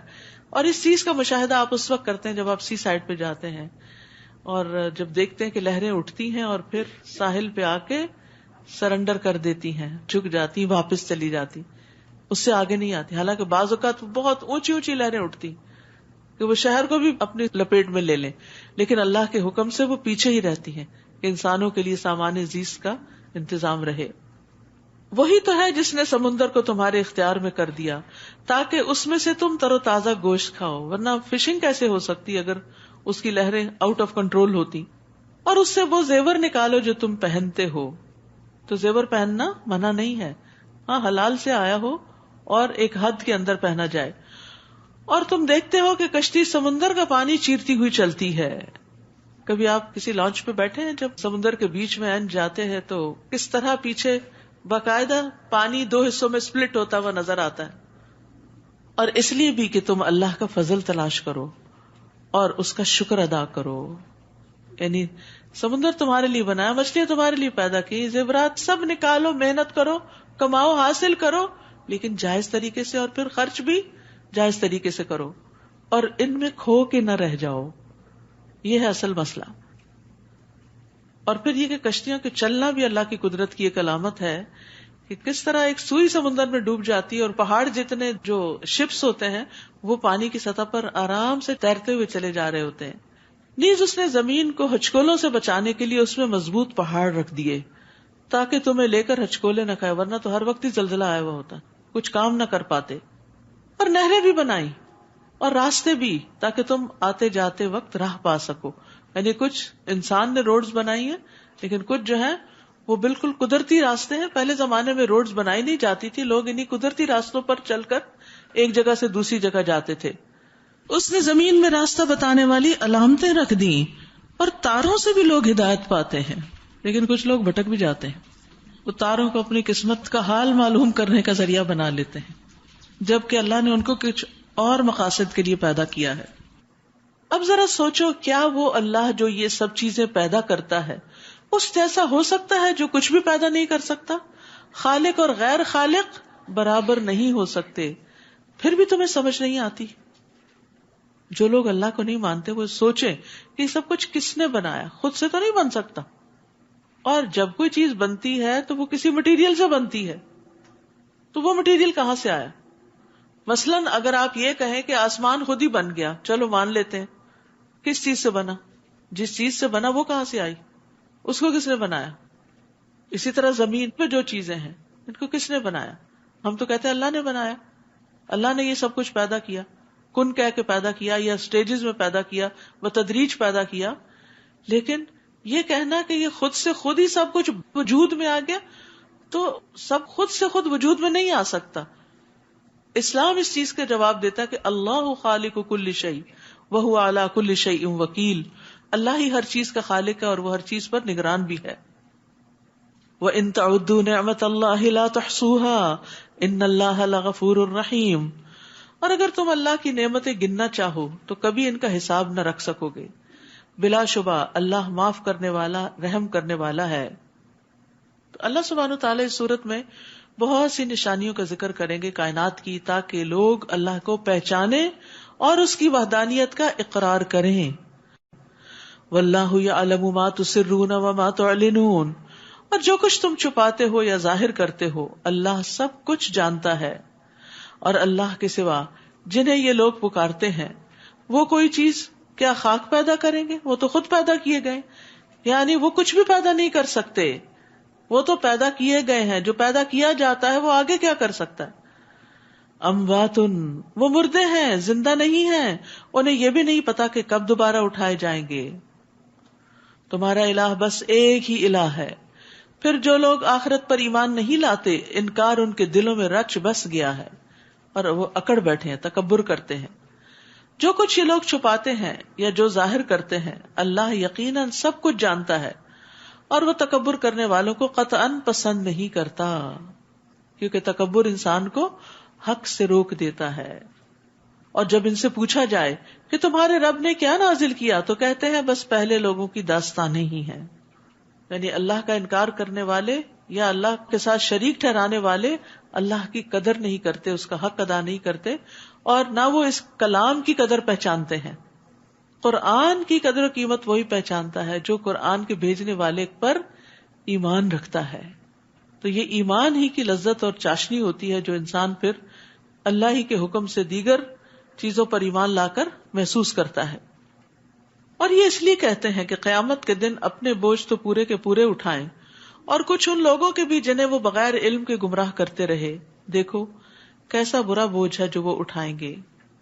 ان سے پہلے بھی لوگ حق کے خلاف چالیں چلتے رہے ہیں، پھر اللہ نے ان کے مکر کی عمارت کو بنیادوں سے اکھاڑ پھینکا اور اوپر سے چھت بھی ان پر گرا دی، اور انہیں عذاب ایسی جگہ سے آیا جہاں سے ان کا وہم و گمان بھی نہ تھا.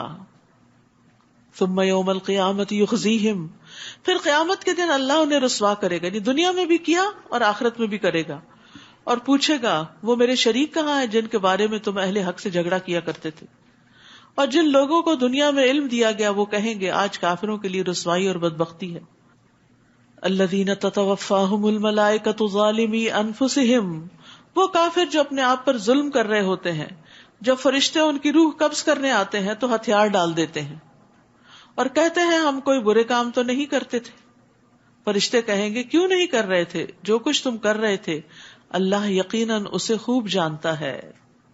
فادخلوا ابواب جہنم خالدین فیہا فلبئس مثوی المتکبرین، اب جہنم کے دروازوں سے اس میں داخل ہو جاؤ، تم ہمیشہ اس میں رہو گے، غرض تکبر کرنے والوں کا بہت برا ٹھکانہ ہے. تو ان آیات سے پتہ چلتا ہے کہ مرنے کے فوراً بعد ہی روح پہ عذاب شروع ہو جاتا ہے، کیونکہ وہ کہتے ہیں نا کہ فادخلوا ابواب جہنم، ادھر سے جانیں نکالی، ادھر سے ان کو جہنم میں بھیجا. یعنی جس دن وہ فوت ہوں گے اور ان کی روحیں نکل جائیں گی، ان کی قبروں میں ان کے جسموں کو جہنم کی تپش اور گرم لو پہنچے گی، اور ان کی روحیں جو ہیں وہ جہنم میں پھینکی جائیں گی سجین میں. پھر جب قیامت کا دن آئے گا تو ان کی روحوں کو ان کے جسموں میں داخل کر کے ان کو ہمیشہ ہمیشہ کے لیے پھر جہنم میں چھوڑ دیا جائے گا. بس دنیا کی زندگی ہے موج میلہ، مرنے کے بعد جسم اور روح دونوں مصیبت میں الگ الگ، ان دونوں کا آپس میں کنیکشن بھی رہتا ہے.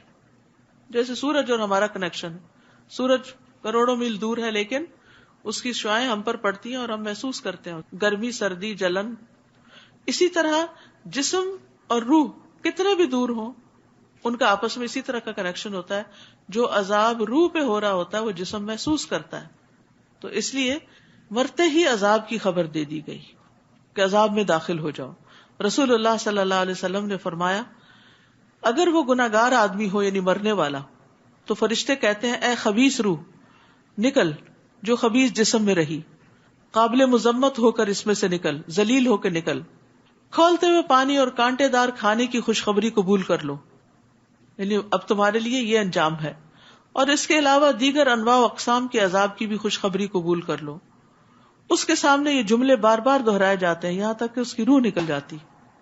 یعنی موت کے وقت بھی جب جان لی جا رہی ہوتی ہے تو اس کو ڈانٹ پڑ رہی ہوتی ہے اور اس کو آئندہ کے لیے بھی بری خبریں سنائی جا رہی ہوتی. اس وقت حسرتوں کا کیا عالم ہوگا. اور یہی بات جب پرہیزگاروں سے پوچھی جاتی ہے کہ تمہارے رب نے کیا نازل کیا تو وہ کہتے ہیں بھلائی ہی بھلائی، یعنی انہیں سارے قرآن کے اندر خیر نظر آتی ہے. ایسے لوگ جنہوں نے اچھے کام کیے ان کے لیے اس دنیا میں بھی بھلائی ہے اور آخرت کا گھر تو بہت بہتر ہے، اور تقوی والوں کے لیے کیا ہی اچھا گھر ہے یعنی آخرت کا. وَلَنِعْمَ دَارُ الْمُتَّقِينَ، دار المتقین کتنا خوبصورت ہے، کتنا عمدہ ہے. تو دنیا کی بھلائی کیا ہے؟ پاکیزہ زندگی، اور آخرت کی بھلائی نعمتوں بھری جنتیں. جنات عدن يدخلونها، دائمی باغات جن میں وہ داخل ہوں گے، ان میں نہریں جاری ہوں گی اور جو کچھ بھی وہ چاہیں گے انہیں وہاں ملے گا. اللہ تعالیٰ پرہیزگاروں کو اسی طرح جزا دیتا ہے. انسان کی بہت سی خواہشات ہیں، کہتے ہیں نا کہ ہزاروں خواہشیں ایسی کہ ہر خواہش پہ دم نکلے، بہت نکلے میرے ارمان مگر پھر بھی کم نکلے. تو دنیا میں تو انسان کی بے شمار خواہشات ہیں جو پوری ہو نہیں پاتی. آپ جتنی محنت کر لیں، کوشش کر لیں، طلب کر لیں، لیکن وہ ساری چیزیں نہیں پوری ہوں گی جو آپ حاصل کرنا چاہتے ہیں. لیکن اللہ نے ان خواہشات کے پورا ہونے کی ایک جگہ رکھ دی، دائمی باغات، جنات و عدن. جن میں وہ داخل ہوں گے، ان میں نہریں جاری ہوں گی، اور جو کچھ بھی وہ چاہیں گے انہیں ملے گا. تو اللہ تعالیٰ پرہیزگاروں کو ایسی ہی جزا دیتا ہے. قرآن مجید میں آتا ہے نا وَلَكُمْ فِيهَا مَا تَشْتَهِي أَنفُسُكُمْ وَلَكُمْ فِيهَا مَا تَدَّعُونَ نُزُلًا مِّن غَفُورٍ رَحِيمٍ. وہاں تمہارا جو جی چاہے گا تمہیں ملے گا، اور جو کچھ تم مانگو گے تمہارا ہوگا. یہ بخشنے والے مہربان کی طرف سے مہمانی ہوگی. صرف خواہش کرنے پر ہی کھانا سامنے آ جائے گا. حدیث میں آتا ہے کہ جنتی شخص جنت کے پرندوں میں سے ایک پرندہ کھانے کی خواہش کرے گا کہ آج مجھے پرندے کا گوشت کھانا ہے، تو وہ اس کے ہاتھ میں پکا ہوا اور ٹکڑے کیا ہوا آ گرے گا. کسی بھی کام کی وہ خواہش کرے گا تو وہ ہو جائے گا.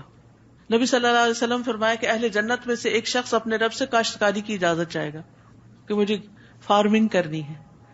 تو اللہ تعالیٰ اس سے فرمائے گا کیا تو اپنی موجودہ حالت کو خوش نہیں ہے جو ملا ہوا ہے؟ وہ کہے گا کیوں نہیں، لیکن مجھے پسند ہے کہ میں کھیتی باڑی کروں. آپ نے فرمایا پھر وہ بیج کاشت کرے گا، پلک جھپکنے میں وہ اگائے گا، فوراً سیدھا ہوگا اور کاٹنے کے بھی قابل ہو جائے گا. دیکھتے ہی دیکھتے پہاڑ کی طرح انبار لگ جائے گا. تو اللہ تعالیٰ فرمائے گا اے آدم کے بیٹے یہ لے لے، تجھے کوئی چیز سیر نہیں کر سکتی. یعنی سب کچھ بھی مل جائے تو پھر انسان کہتا ہے کہ یہ نہ کروں، یہ نہ ہو جائے. یعنی جو اکٹھا کر چکا ہوتا ہے اس سے انجوائے نہیں کرتا، اور خریدنے چل پڑتا ہے. کیا ایسا ہوتا ہے کہ آپ صرف اس وقت گروسری کریں جب سب کچھ ختم ہو جائے؟ الذین تتوفاہم الملائکۃ طیبین، وہ پرہیزگار جو پاک سیرت ہوتے ہیں، فرشتے ان کی روح قبض کرنے آتے ہیں تو کہتے ہیں تم پر سلام ہو، جو اچھے عمل تم کرتے رہے اس کے صلے میں جنت میں داخل ہو جاؤ. اوپر کافر کا انجام بتایا گیا اور یہاں مومن کا انجام بتایا گیا کہ اس کو آ کر پہلے سلام کرتے ہیں. فرشتے خوشخبری دینے کے لیے آئیں یا جان نکالنے کے لیے آئیں تو سلام کرتے ہیں. سلام ہو تم پر جو اچھے عمل تم کرتے رہے اس کے صلے میں جنت میں داخل ہو جاؤ. یعنی جنت میں جانے کے لیے بہرحال اعمال چاہیے، اگرچہ وہ کافی نہیں، باقی اللہ کی رحمت ہو جائے گی، لیکن نیک عمل کے بغیر پھر صرف انسان خوش فہمی میں جیتا ہے. هل ينظرون الا ان تأتيهم الملائکہ، کیا اب یہ لوگ اس بات کا انتظار کر رہے ہیں کہ ان کے پاس فرشتے آئیں یا تیرے رب کا حکم آ جائے؟ ان سے پہلے بھی لوگوں نے یہی کچھ کیا تھا. اللہ نے تو ان پر ظلم نہیں کیا، وہ خود ہی اپنے آپ پر ظلم کر رہے تھے. پھر انہیں اپنے اعمال کے برے نتائج سے دوچار ہونا پڑا، اور جس عذاب کا وہ مذاق اڑایا کرتے تھے اسی نے انہیں گھیر لیا. اور یہ مشرکین کہتے ہیں اگر اللہ چاہتا تو نہ ہم اللہ کے سوا کسی چیز کی عبادت کرتے اور نہ ہمارے آباء و اجداد، نہ ہی ہم اس کے حکم کے بغیر کسی چیز کو حرام قرار دیتے. ان سے پہلے لوگوں نے بھی یہی کچھ کیا تھا. رسولوں پر تو صرف یہی ذمہ داری ہے کہ وہ واضح طور پر پیغام پہنچا دیں. ہم نے ہر امت میں ایک رسول بھیجا جو انہیں یہی کہتا تھا کہ اللہ کی عبادت کرو اور طاغوت سے بچو. پھر کچھ ایسے لوگ تھے جنہیں اللہ نے ہدایت دے دی اور کچھ ایسے تھے جن پر گمراہی ثابت ہو گئی. سو تم زمین میں چل پھر کر دیکھ لو کہ جھٹلانے والوں کا انجام کیا ہوا. ایسے لوگوں کی ہدایت کے لیے آپ کتنی ہی خواہش کریں، اللہ جسے گمراہ کر دے اسے کوئی ہدایت نہیں دے سکتا اور ان کا کوئی مددگار بھی نہیں. اور وہ اللہ کی پکی قسمیں کھا کر کہتے ہیں کہ جو مر جاتا ہے اللہ اسے دوبارہ نہیں اٹھائے گا. اٹھائے گا کیوں نہیں؟ یہ تو ایسا وعدہ ہے جسے پورا کرنا اللہ کے ذمہ ہے، لیکن اکثر لوگ جانتے نہیں. اللہ نے ہر چیز جوڑا جوڑا پیدا کی ہے. تو زندگی کا جوڑا موت ہے اور موت کا جوڑا زندگی. کنتم امواتن، ہم کیا تھے؟ مردہ. فاحیاکم، ہو گئے زندہ. ثم یمیتکم، پھر ہوں گے مردہ. ثم یحییکم، پھر زندہ ہوں گے. لیکن اس کے بعد کوئی موت نہیں. قیامت کے دن موت کو ذبح کر دیا جائے گا. تو اہل جہنم اتنا روئیں گے کہ اگر وہ مر سکتے غم سے تو مر جاتے، اور اہل جنت بہت خوش ہو جائیں گے کہ اللہ نے ان کی چھوٹی موٹی اطاعت کو قبول کر لیا ہے. یہ اٹھانا اس لیے ضروری ہے کہ اللہ ان پر وہ حقیقت واضح کر دے جس میں یہ اختلاف کر رہے ہیں، اور اس لیے بھی ضروری ہے کہ کافر جان لیں کہ وہی جھوٹے تھے. تو ہم جب کسی چیز کا ارادہ کر لیتے ہیں تو بس اتنا ہی کہہ دیتے ہیں کہ ہو جا تو وہ ہو جاتی ہے. تو اگر کسی کا اس بات پر ایمان ہو کہ اللہ تعالیٰ صرف کن کہہ کے سب کچھ کر سکتا ہے، تو پھر اس طرح کی باتیں کرنا کہ کیا اللہ تعالیٰ کوئی ایسی چیز پیدا کر سکتا ہے کہ جس کو وہ خود نہ اٹھا سکے، یہ سوال اس کے ذہن میں پیدا ہوتے ہیں جو اللہ کی قدر نہیں کرتا، جو اللہ کو پہچانتا نہیں اور اس کی طاقت کو نہیں جانتا، جو اس کی معرفت نہیں رکھتا. اور جن لوگوں نے ظلم سہنے کے بعد اللہ کے لیے گھر بار چھوڑے، ہاجرو، ہجرت کی، ہم انہیں دنیا میں بھی بہت اچھا ٹھکانہ دیں گے، اور آخرت کا اجر تو بہت بڑا ہے، کاش وہ لوگ جانتے ہوتے. یاد رکھیے، جو شخص اللہ کی خاطر کوئی چیز چھوڑ دیتا ہے، اللہ اس کو اس سے بہتر عطا کرتا ہے.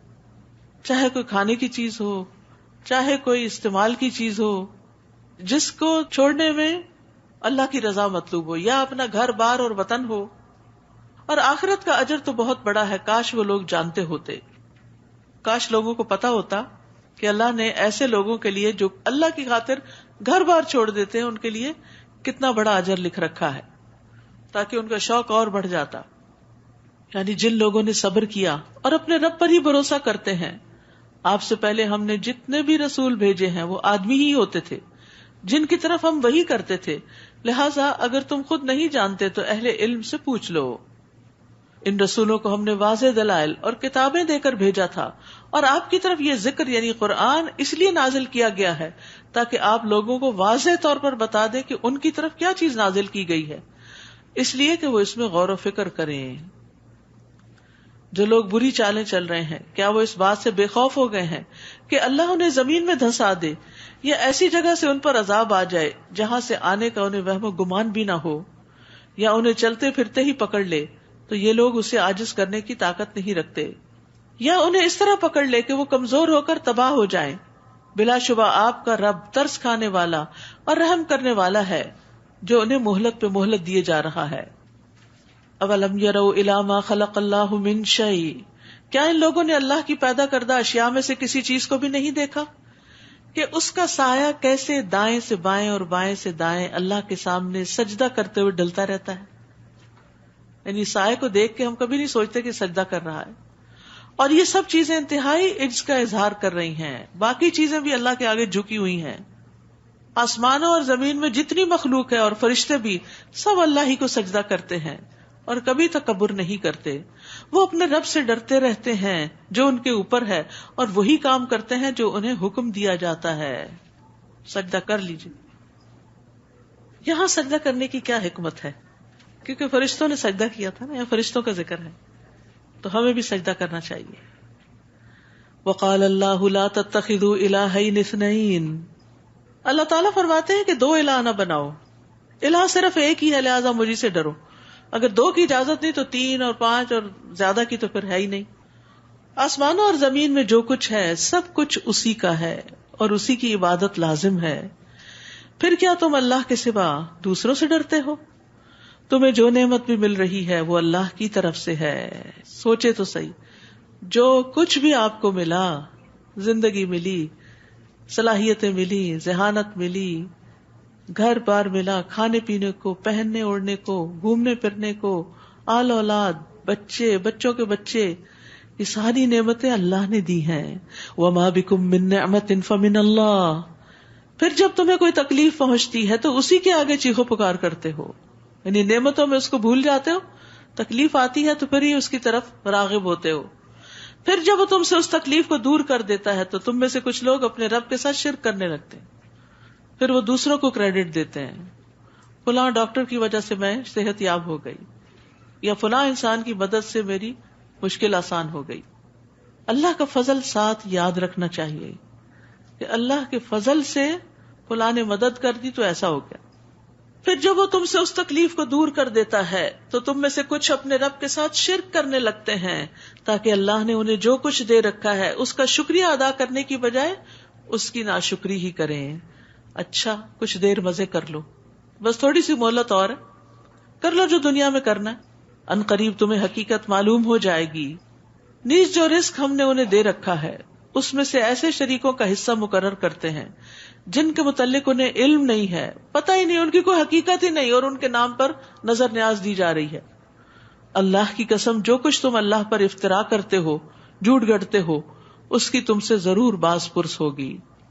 ان لوگوں نے اللہ کے لیے بیٹیاں تجویز کی ہیں. اہل عرب میں بھی کئی قبائل ایسے تھے جو فرشتوں کو اللہ کی بیٹیاں قرار دیتے تھے، حالانکہ وہ ایسی باتوں سے پاک ہے، اور ان کے لیے وہ کچھ ہے جو وہ خود چاہیں، یعنی خود اپنے لیے بیٹے پسند کرتے ہیں اور اللہ کی بیٹیاں قرار دیتے ہیں. اور جب ان میں سے کسی کو لڑکی کی پیدائش کی خبر دی جاتی ہے تو اس کا چہرہ سیاہ پڑ جاتا ہے اور وہ غم سے بھر جاتا ہے. یاد رکھیں، بیٹا ہو یا بیٹی، یہ اللہ کی تقسیم ہے، اور اللہ کی تقسیم مومن کے لیے بڑی بہتر ہوتی ہے.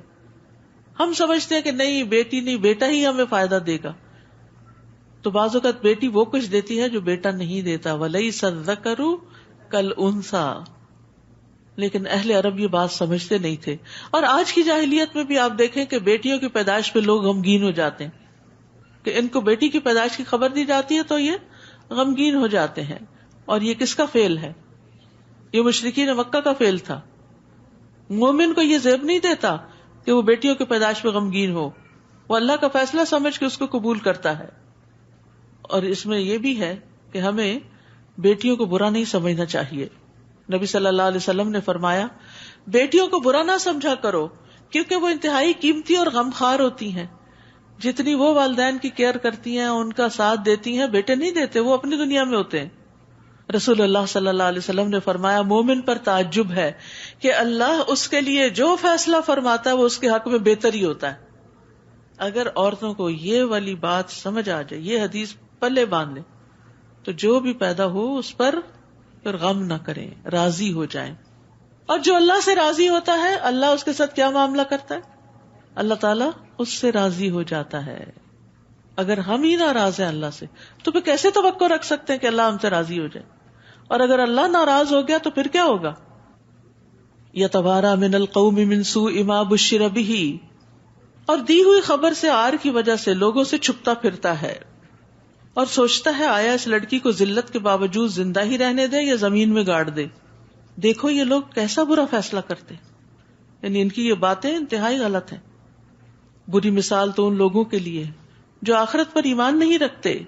اللہ کے لیے تو بلند تر مثال ہے. وَلِلَّهِ الْمَثَلُ الْأَعْلَى، اور وہ ہر چیز پر غالب اور حکمت والا ہے.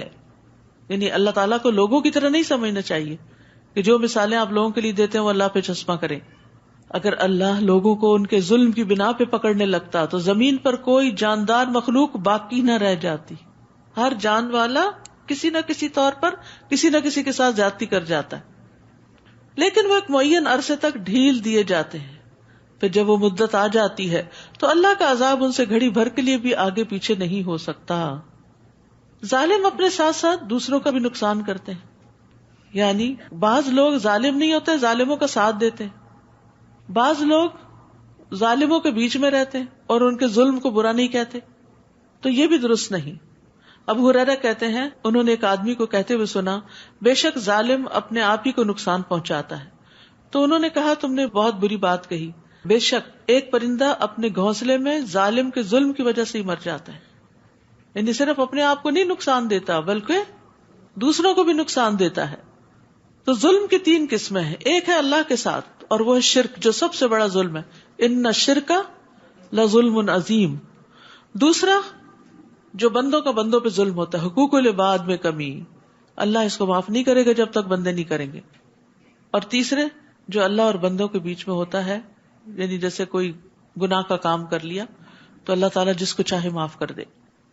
تو یہ یاد رکھیے کہ اللہ تعالیٰ ہر صورت میں مظلوموں کو ظالموں سے قصاص دلوائے گا. وہ جو کنترا کی بات ہوئی نا پہلے، وہ جگہ ایسی ہے کہ جہاں مومن بھی ایک دوسرے سے اپنے حساب کتاب پورے کر لیں گے، اور میدان حشر میں بھی لوگوں کو جواب دہی کرنی ہوگی اگر کسی پر بھی ظلم کیا، کسی کا بھی حق مارا. یہ لوگ اللہ کے لیے وہ تجویز کرتے ہیں جسے خود ناپسند کرتے ہیں، اور ان کی زبانیں جھوٹ بکتی ہیں کہ ان کے لیے بھلا ہی بھلا ہے. ان کے لیے یقینی چیز تو دوزخ کی آگ ہے اور اس میں یہ سب سے آگے دھکیلے جائیں گے. اللہ کی قسم ہم آپ سے پہلے بہت سی امتوں کی طرف رسول بھیج چکے ہیں. تو یہی ہوتا رہا ہے کہ شیطان انہیں ان کے کرتوت مزین کر کے دکھاتا رہا، اور آج بھی شیطان ہی ان کا دوست بنا ہوا ہے اور انہیں دردناک عذاب ہوگا. تو انسان جس کی اطاعت کرتا ہے وہ اس کا دوست کہلاتا ہے، ولی کہلاتا ہے. ہم نے آپ پر یہ کتاب صرف اس لیے نازل کی کہ جن باتوں میں یہ لوگ اختلاف کر رہے ہیں ان کے بارے میں آپ ان پر واضح کر دیں. نیز یہ کتاب ایمان لانے والوں کے لیے ہدایت اور رحمت بھی ہے، یعنی اختلاف کو ختم کرنے والی بھی ہے اور ہدایت اور رحمت بھی ہے. اور اللہ ہی نے آسمان سے پانی برسایا جس سے زمین کو اس کے مردہ ہونے کے بعد زندہ کیا. بارش، اس میں بھی ان لوگوں کے لیے نشانی ہے جو غور سے سنتے ہیں. بارش کی آواز بھی ہوتی ہے نا. نیز تمہارے لیے چوپایوں میں بھی عبرت کے نشان موجود ہیں. ان کے پیٹوں میں غذا کا فضلہ اور خون موجود ہوتا ہے، تو ان دونوں چیزوں کے درمیان سے ہم تمہیں خالص دودھ پلاتے ہیں جو پینے والوں کے لیے خوشگوار ہوتا ہے. سبحان اللہ. گائے چارہ کھاتی ہے، معدے میں جاتا ہے، اس سے فضلہ بھی بنتا ہے، پیشاب اور گوبر بنتا ہے، اور دوسری طرف خون بنتا ہے. ان دو چیزوں کے بیچ میں خالص دودھ بھی پیدا ہوتا ہے. یہ اللہ کی بہت بڑی قدرت کی نشانی. یہ تقسیم کون کرتا ہے، یہ ڈسٹریبیوشن کون کرتا ہے کہ ہاضمے کے بعد کون سی چیز کس نالی میں جانی چاہیے. ورنہ اگر دودھ کی نالی میں تھوڑی سی بھی آمیزش ہو جائے کسی اور چیز کی تو دودھ پینے کے لائق نہ رہے. دودھ بڑی بہترین چیز ہے. دودھ کا تحفہ واپس نہیں کرنا چاہیے. نبی صلی اللہ علیہ وسلم نے فرمایا 3 چیزیں لوٹائی نہ جائیں: تکیہ، تیل اور دودھ. تیل میں خوشبو ہے، تیل کے لیے عربی میں لفظ دہن ہے. دودھ پلانا باعث اجر ہوتا ہے. نبی صلی اللہ علیہ وسلم نے فرمایا جو شخص کسی کو ہدیے میں چاندی یا سونا دے، یعنی کوئی گولڈ کا گفٹ دے، یا کسی کو مشکیزہ دے، کوئی استعمال کی چیز دے، یا کسی کو دودھ پلا دے، تو یہ ایسے ہے جیسے غلام کو آزاد کرنا یا اس کی آزادی میں قیمت دینا. کیونکہ آج کے دور میں تو غلام نہیں، تو غلام کو آزاد کرنے کا بہت بڑا ثواب ہے، کیونکہ غلام آزاد کرنا اپنے آپ کو جہنم سے آزاد کروانا ہے. تو اس کے آلٹرنیٹ کیا ہے کہ انسان جہاں جس چیز کی ضرورت ہو وہ چیز دے دے. خواب میں اگر کوئی دودھ دیکھتا ہے تو یہ فطرت کی علامت ہے، یعنی وہ دین پر ہے. رسول اللہ صلی اللہ علیہ وسلم نے فرمایا میں نے خواب میں اتنا دودھ پیا کہ میں دودھ کی سیرابی دیکھنے لگا جو میرے ناخنوں پر بہہ رہی تھی. پھر میں نے پیالہ عمر کو دے دیا. صحابہ نے پوچھا اس کی تعبیر کیا؟ آپ نے فرمایا علم. دودھ پی کر دعا بھی پڑھنی چاہیے. اللہم بارک لنا فیہ وارزقنا خیرا منہ، یا اللہم بارک لنا فیہ وزدنا منہ، کہ اللہ تو ہمارے لیے اس میں برکت عطا فرما اور ہمیں اس سے زیادہ دے. نیز کھجور اور انگور کے پھلوں سے بھی کیا کیا نعمتیں اللہ نے پیدا کی. اور روزے میں تو اب یہ نعمتیں آپ کو بہت اچھی لگ رہی ہوگی. دودھ کا ذکر ہے اور پھلوں کا اور انگوروں کا. اللہ کی خاطر اپنی بھوک پیاس کنٹرول کی ہوئی ہے نا. اللہ بہترین مہمانی کرے گا انشاءاللہ. اللہ ہمیں حوض کوثر سے بھی پلائے اور سلسبیل کے چشموں سے بھی پلائے اور اپنے ہاتھ سے بھی شراب طہور پلائے. وسقاہم ربہم شرابا طہورا، کیونکہ اس پیاس کا مقصد اس کے سوا کچھ نہیں کہ اپنے رب کو راضی کریں. نیز کھجور اور انگور کے پھلوں سے بھی ہم تمہیں ایک مشروب پلاتے ہیں جسے تم نشہ آور بھی بنا لیتے ہو اور عمدہ رزق بھی. عربوں کے یہاں انگور کی شراب بنائی جاتی تھی. اہل دانش کے لیے اس میں بھی ایک نشانی، یعنی اللہ نے اتنا پاک رزق پیدا کیا تو اپنے لیے خراب چیزیں بناتے اس سے. نیز آپ کے رب نے شہد کی مکھی کی طرف وحی کی کہ پہاڑوں میں، درختوں میں اور انگور وغیرہ کی بیلوں میں اپنا گھر بناؤ، چھتا بناؤ. پھر ہر قسم کے پھل سے اس کا رس چوسو اور اپنے رب کی ہموار کردہ راہوں پر چلتی رہو. ان مکھیوں کے پیٹ سے مختلف رنگوں کا مشروب شہد نکلتا ہے جس میں لوگوں کے لیے شفا ہے. یقیناً اس میں ایک نشانی بھی ہے ان لوگوں کے لیے جو غور و فکر کرتے ہیں. یاد رکھیے 1 پاؤنڈ شہد بنانے کے لیے شہد کی مکھی جو ہے 55,000 میل اڑتی ہے، 55,000 مائلز فلائی کرتی، تب جا کر وہ 1 پاؤنڈ شہد بنتا ہے. اور ہم شہد کے استعمال میں بعض اوقات بڑی زیادتی کرتے ہیں. چمچ سے لگا ہے تو اس کو چاٹنے کی بجائے ایسے ہی دھونے کے لیے پھینک دیتے ہیں، یا ڈالتے ہوئے اگر کچھ گر گیا ہے تو اٹھاتے نہیں. مکھی کی بیچاری کی جان چلی گئی محنت کر کر کے، اور ہم نے اتنی بھی قدردانی نہیں کی. اور یہ سارا پروسیس یہاں بتا دیا گیا کہ مکھی پھولوں میں سے رس نکالتی ہے، پھر اپنے چھتے تک لے کے جاتی ہے، پھر وہ چھتے میں رہنے والی مکھیوں کو دیتی ہے وہ رس، جو اسے ایک دوسرے کو ٹرانسفر کرتی رہتی ہیں جب تک کہ رطوبت جو ہے 70% سے 20% نہ ہو جائے. اور اس طرح وہ رس جو ہے وہ ٹرانسفارم ہوتا ہوتا شہد بن جاتا ہے. اور مکھی اپنے وزن جتنا بوجھ اٹھا لیتی، جبکہ آج بڑے سے بڑا جہاز اپنے وزن کا صرف 1/4 اٹھا سکتا ہے. اور ہم اپنے وزن کا کتنا اٹھا سکتے؟ جتنا ہمارا وزن ہے آپ سب کو پتہ ہی ہوگا، یہ ڈر کے مارے نہیں کیا ہوگا. کیا اتنا بوجھ ہم اٹھا لیتے ہیں؟ ہم اتنا بوجھ نہیں اٹھا سکتے. بچہ ذرا سا بڑا ہو جائے تو ہم کہتے ہیں اب نہیں اٹھایا جاتا، اس کو پرام میں ڈالو. تو یہ ایک مکھی کتنی محنت کرتی، اور اس میں بے شمار سبق ہے، اور کتنی آرگنائزڈ وے میں، اور کس طرح پھر بہترین مشروب کے اس میں شفا رکھ دی گئی. بعض کے خیال میں ہر بیماری کے لیے، اور بعض کے خیال میں مخصوص بیماریوں کے لیے شفا ہے، ہر بیماری کے لیے نہیں ہے. لیکن بہرحال ایک مفید ڈرنک ہے جس کو پانی میں یا دودھ میں یا دوسرے غذاؤں کے ساتھ ملا کے استعمال کیا جا سکتا ہے، اور مرہم بھی ہے لگانے کے لیے، آئنٹمنٹ کی طرح بھی کام کرتی ہے. رسول اللہ صلی اللہ علیہ وسلم نے فرمایا 3 چیزوں میں شفا ہے، حجامہ کروانے میں یعنی سنگی لگوانے میں، شہد پینے میں، اور آگ سے داغنے میں، مگر میں اپنی امت کو آگ سے داغنے سے منع کرتا ہوں. تو گویا یہ ایک بہترین دوا بھی ہے. یہاں فرمایا ان فی ذلک لآیۃ لقوم یتفکرون، اس میں یعنی شہد کی مکھی میں اس قوم کے لیے جو غور و فکر کرتی بڑی نشانی ہے. اب دیکھیے کہ اللہ تعالیٰ مکھی کو کہتے ہیں اب یہ کرو، اب یہ کرو، اب یہ کرو، وہ سب کچھ کرتی ہے. کس کے لیے کرتی ہے بتائیے ذرا؟ اپنے لیے. وہ خود تو نہیں کھاتی، اس کو ہمیں دیتی ہے، ہمارے لیے تیار کرتی. فری ورکرز ہیں. اگر آپ نیچرل ہنی لیں، آپ کو کچھ بھی نہیں جاتا اس میں، وہ کہیں سے آتی ہیں بنا کے چلی جاتی ہیں اور آپ اتار کے مزے کرتے ہیں. کس نے یہ نعمت بخشی؟ اللہ رب العزت نے. کیا ہم بھی اللہ کے اتنے ہی فرما بردار ہیں؟ اللہ کی اطاعت میں اتنے ہی دوڑے پھر رہے ہیں؟ اور مکھی کی مثال طالب علم کی طرح بھی ہے. طالب علم بھی علم کے لیے سفر کرتا ہے، بھاگا دوڑا پھرتا ہے، اور پھر جگہ جگہ سے علم حاصل کرتا ہے، پھر اس کو آگے ٹرانسفارم کرتا ہے اور پھر اسے دینے کے قابل ہو جاتا ہے. رسول اللہ صلی اللہ علیہ وسلم نے فرمایا مومن کی مثال شہد کی مکھی کی طرح ہے جو صرف پاک چیز کھاتی ہے اور پاکیزہ پھل دیتی ہے. اگر غلطی سے کسی غلط چیز کا رس وہ کھا لے تو دوسری مکھیاں اس کو مار ڈالتی ہیں، اندر ہی نہیں آنے دیا جاتا اس کو. نبی صلی اللہ علیہ وسلم نے فرمایا بے شک مومن کی مثال شہد کی مکھی کی طرح جو پاکیزہ چیز کھاتی ہے، پاکیزہ رس خارج کرتی ہے، یعنی ان پٹ آؤٹ پٹ دونوں پاکیزہ، اور جس پھول پتی پہ بیٹھتی ہے نہ وہ ٹوٹتا نہ وہ خراب ہوتا ہے. سبحان اللہ. یہ طریقہ سکھا دیا گیا کہ مومن نے دنیا میں مختلف چیزوں کو کس طرح ہینڈل کرنا ہے، کس طرح اس سے استعمال کرنا ہے، اور ہم کس طرح ریسورسز کو ابیوز کر رہے ہیں. واللہ خلقکم ثم یتوفاکم ومنکم من یرد الی ارذل العمر لکی لا یعلم بعد علم شیئا ان اللہ علیم قدیر. اللہ نے تمہیں پیدا کیا پھر وہی تمہیں موت دیتا ہے. جب موت آتی ہے تو کوئی بچا نہیں سکتا، خواہ تم بالکل ہیلدی ہو، فرشتہ آئے گا روح لے کے چلا جائے گا.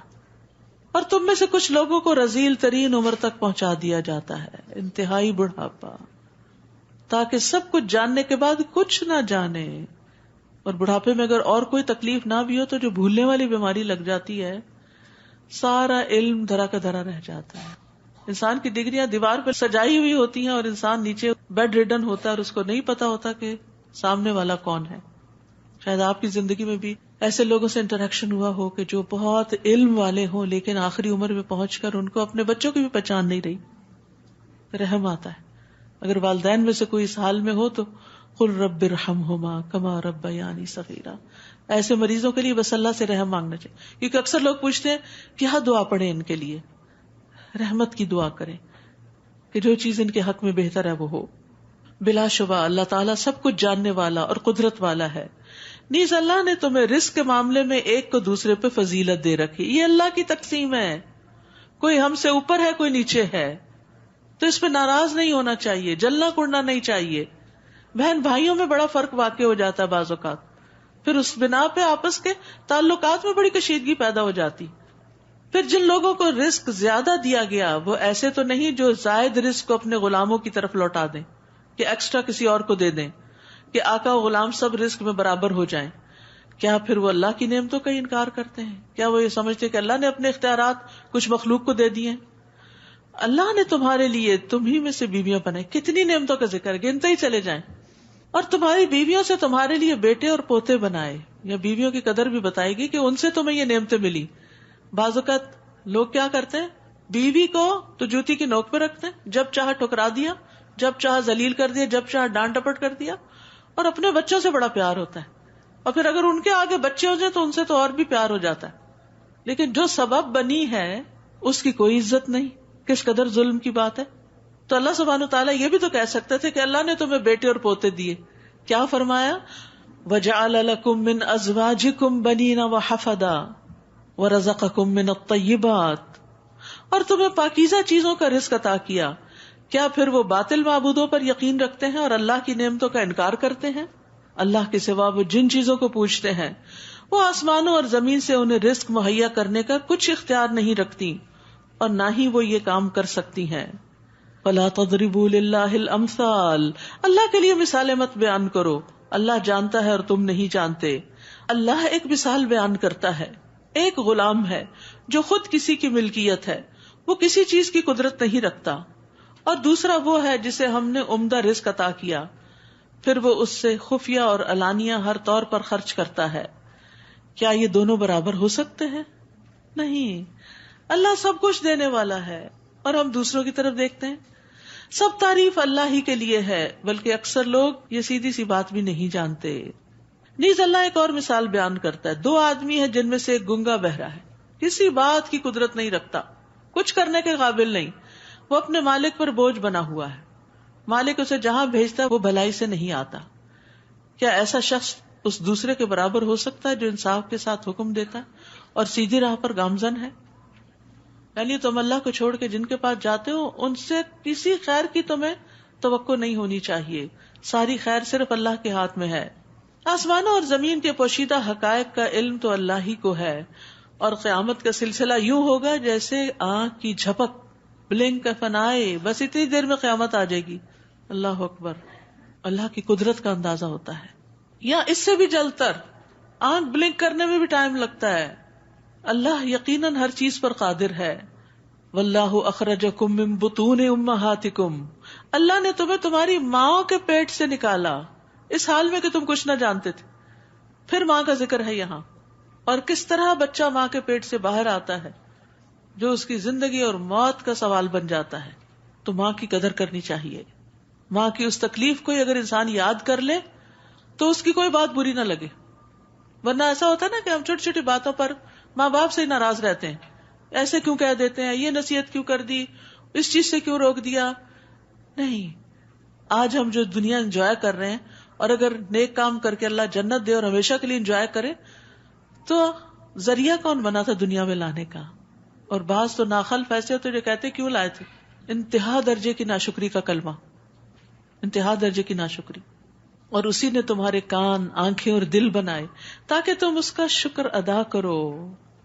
آنکھوں سے دیکھو نعمت کو تو شکر ادا کرو، سبحان اللہ کو، الحمدللہ کو. کانوں سے سنو، یہ دونوں دل کے دروازے ہیں نا. جو بھی چیز ان 2 ذرائع سے دل پہ اثر کرتی ہے اس پر سب سے پہلے اللہ کا شکر ادا کرو. اللہ ہمیں اس کی توفیق دے.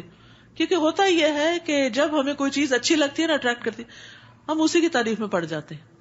کوئی پھول اچھا لگے، کوئی انسان اچھا لگے، کوئی کھانا اچھا لگے، بس صرف اس کی تعریف کرتے ہیں. اللہ کا شکر ادا کرنا بھول جاتے ہیں، بسم اللہ پڑھنا بھول جاتے ہیں. یعنی اللہ کا شکر ایک تو الحمدللہ کہہ کے ہوتا ہے، اللہ کو یاد کر کے ہوتا ہے، اللہ کی بڑائی بیان کر کے ہوتا ہے، اور ایک اللہ کا نام لے کر ہوتا ہے اس جگہ پر. اگر کھانے پہ آپ بسم اللہ اور آخر میں الحمدللہ کہہ دیتے تو شکر ادا ہو جاتا ہے.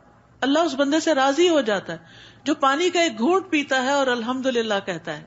لیکن کتنی دفعہ ہم بے خیالی میں ایسے پکڑتے ہیں بائیں ہاتھ سے اور کھڑے ہو کے پی کے چل بھائی، سنتوں کی بھی مخالفت کی اور اللہ کو بھی ناراض کیا، اور نہ کوئی بسم اللہ اور نہ کوئی الحمدللہ.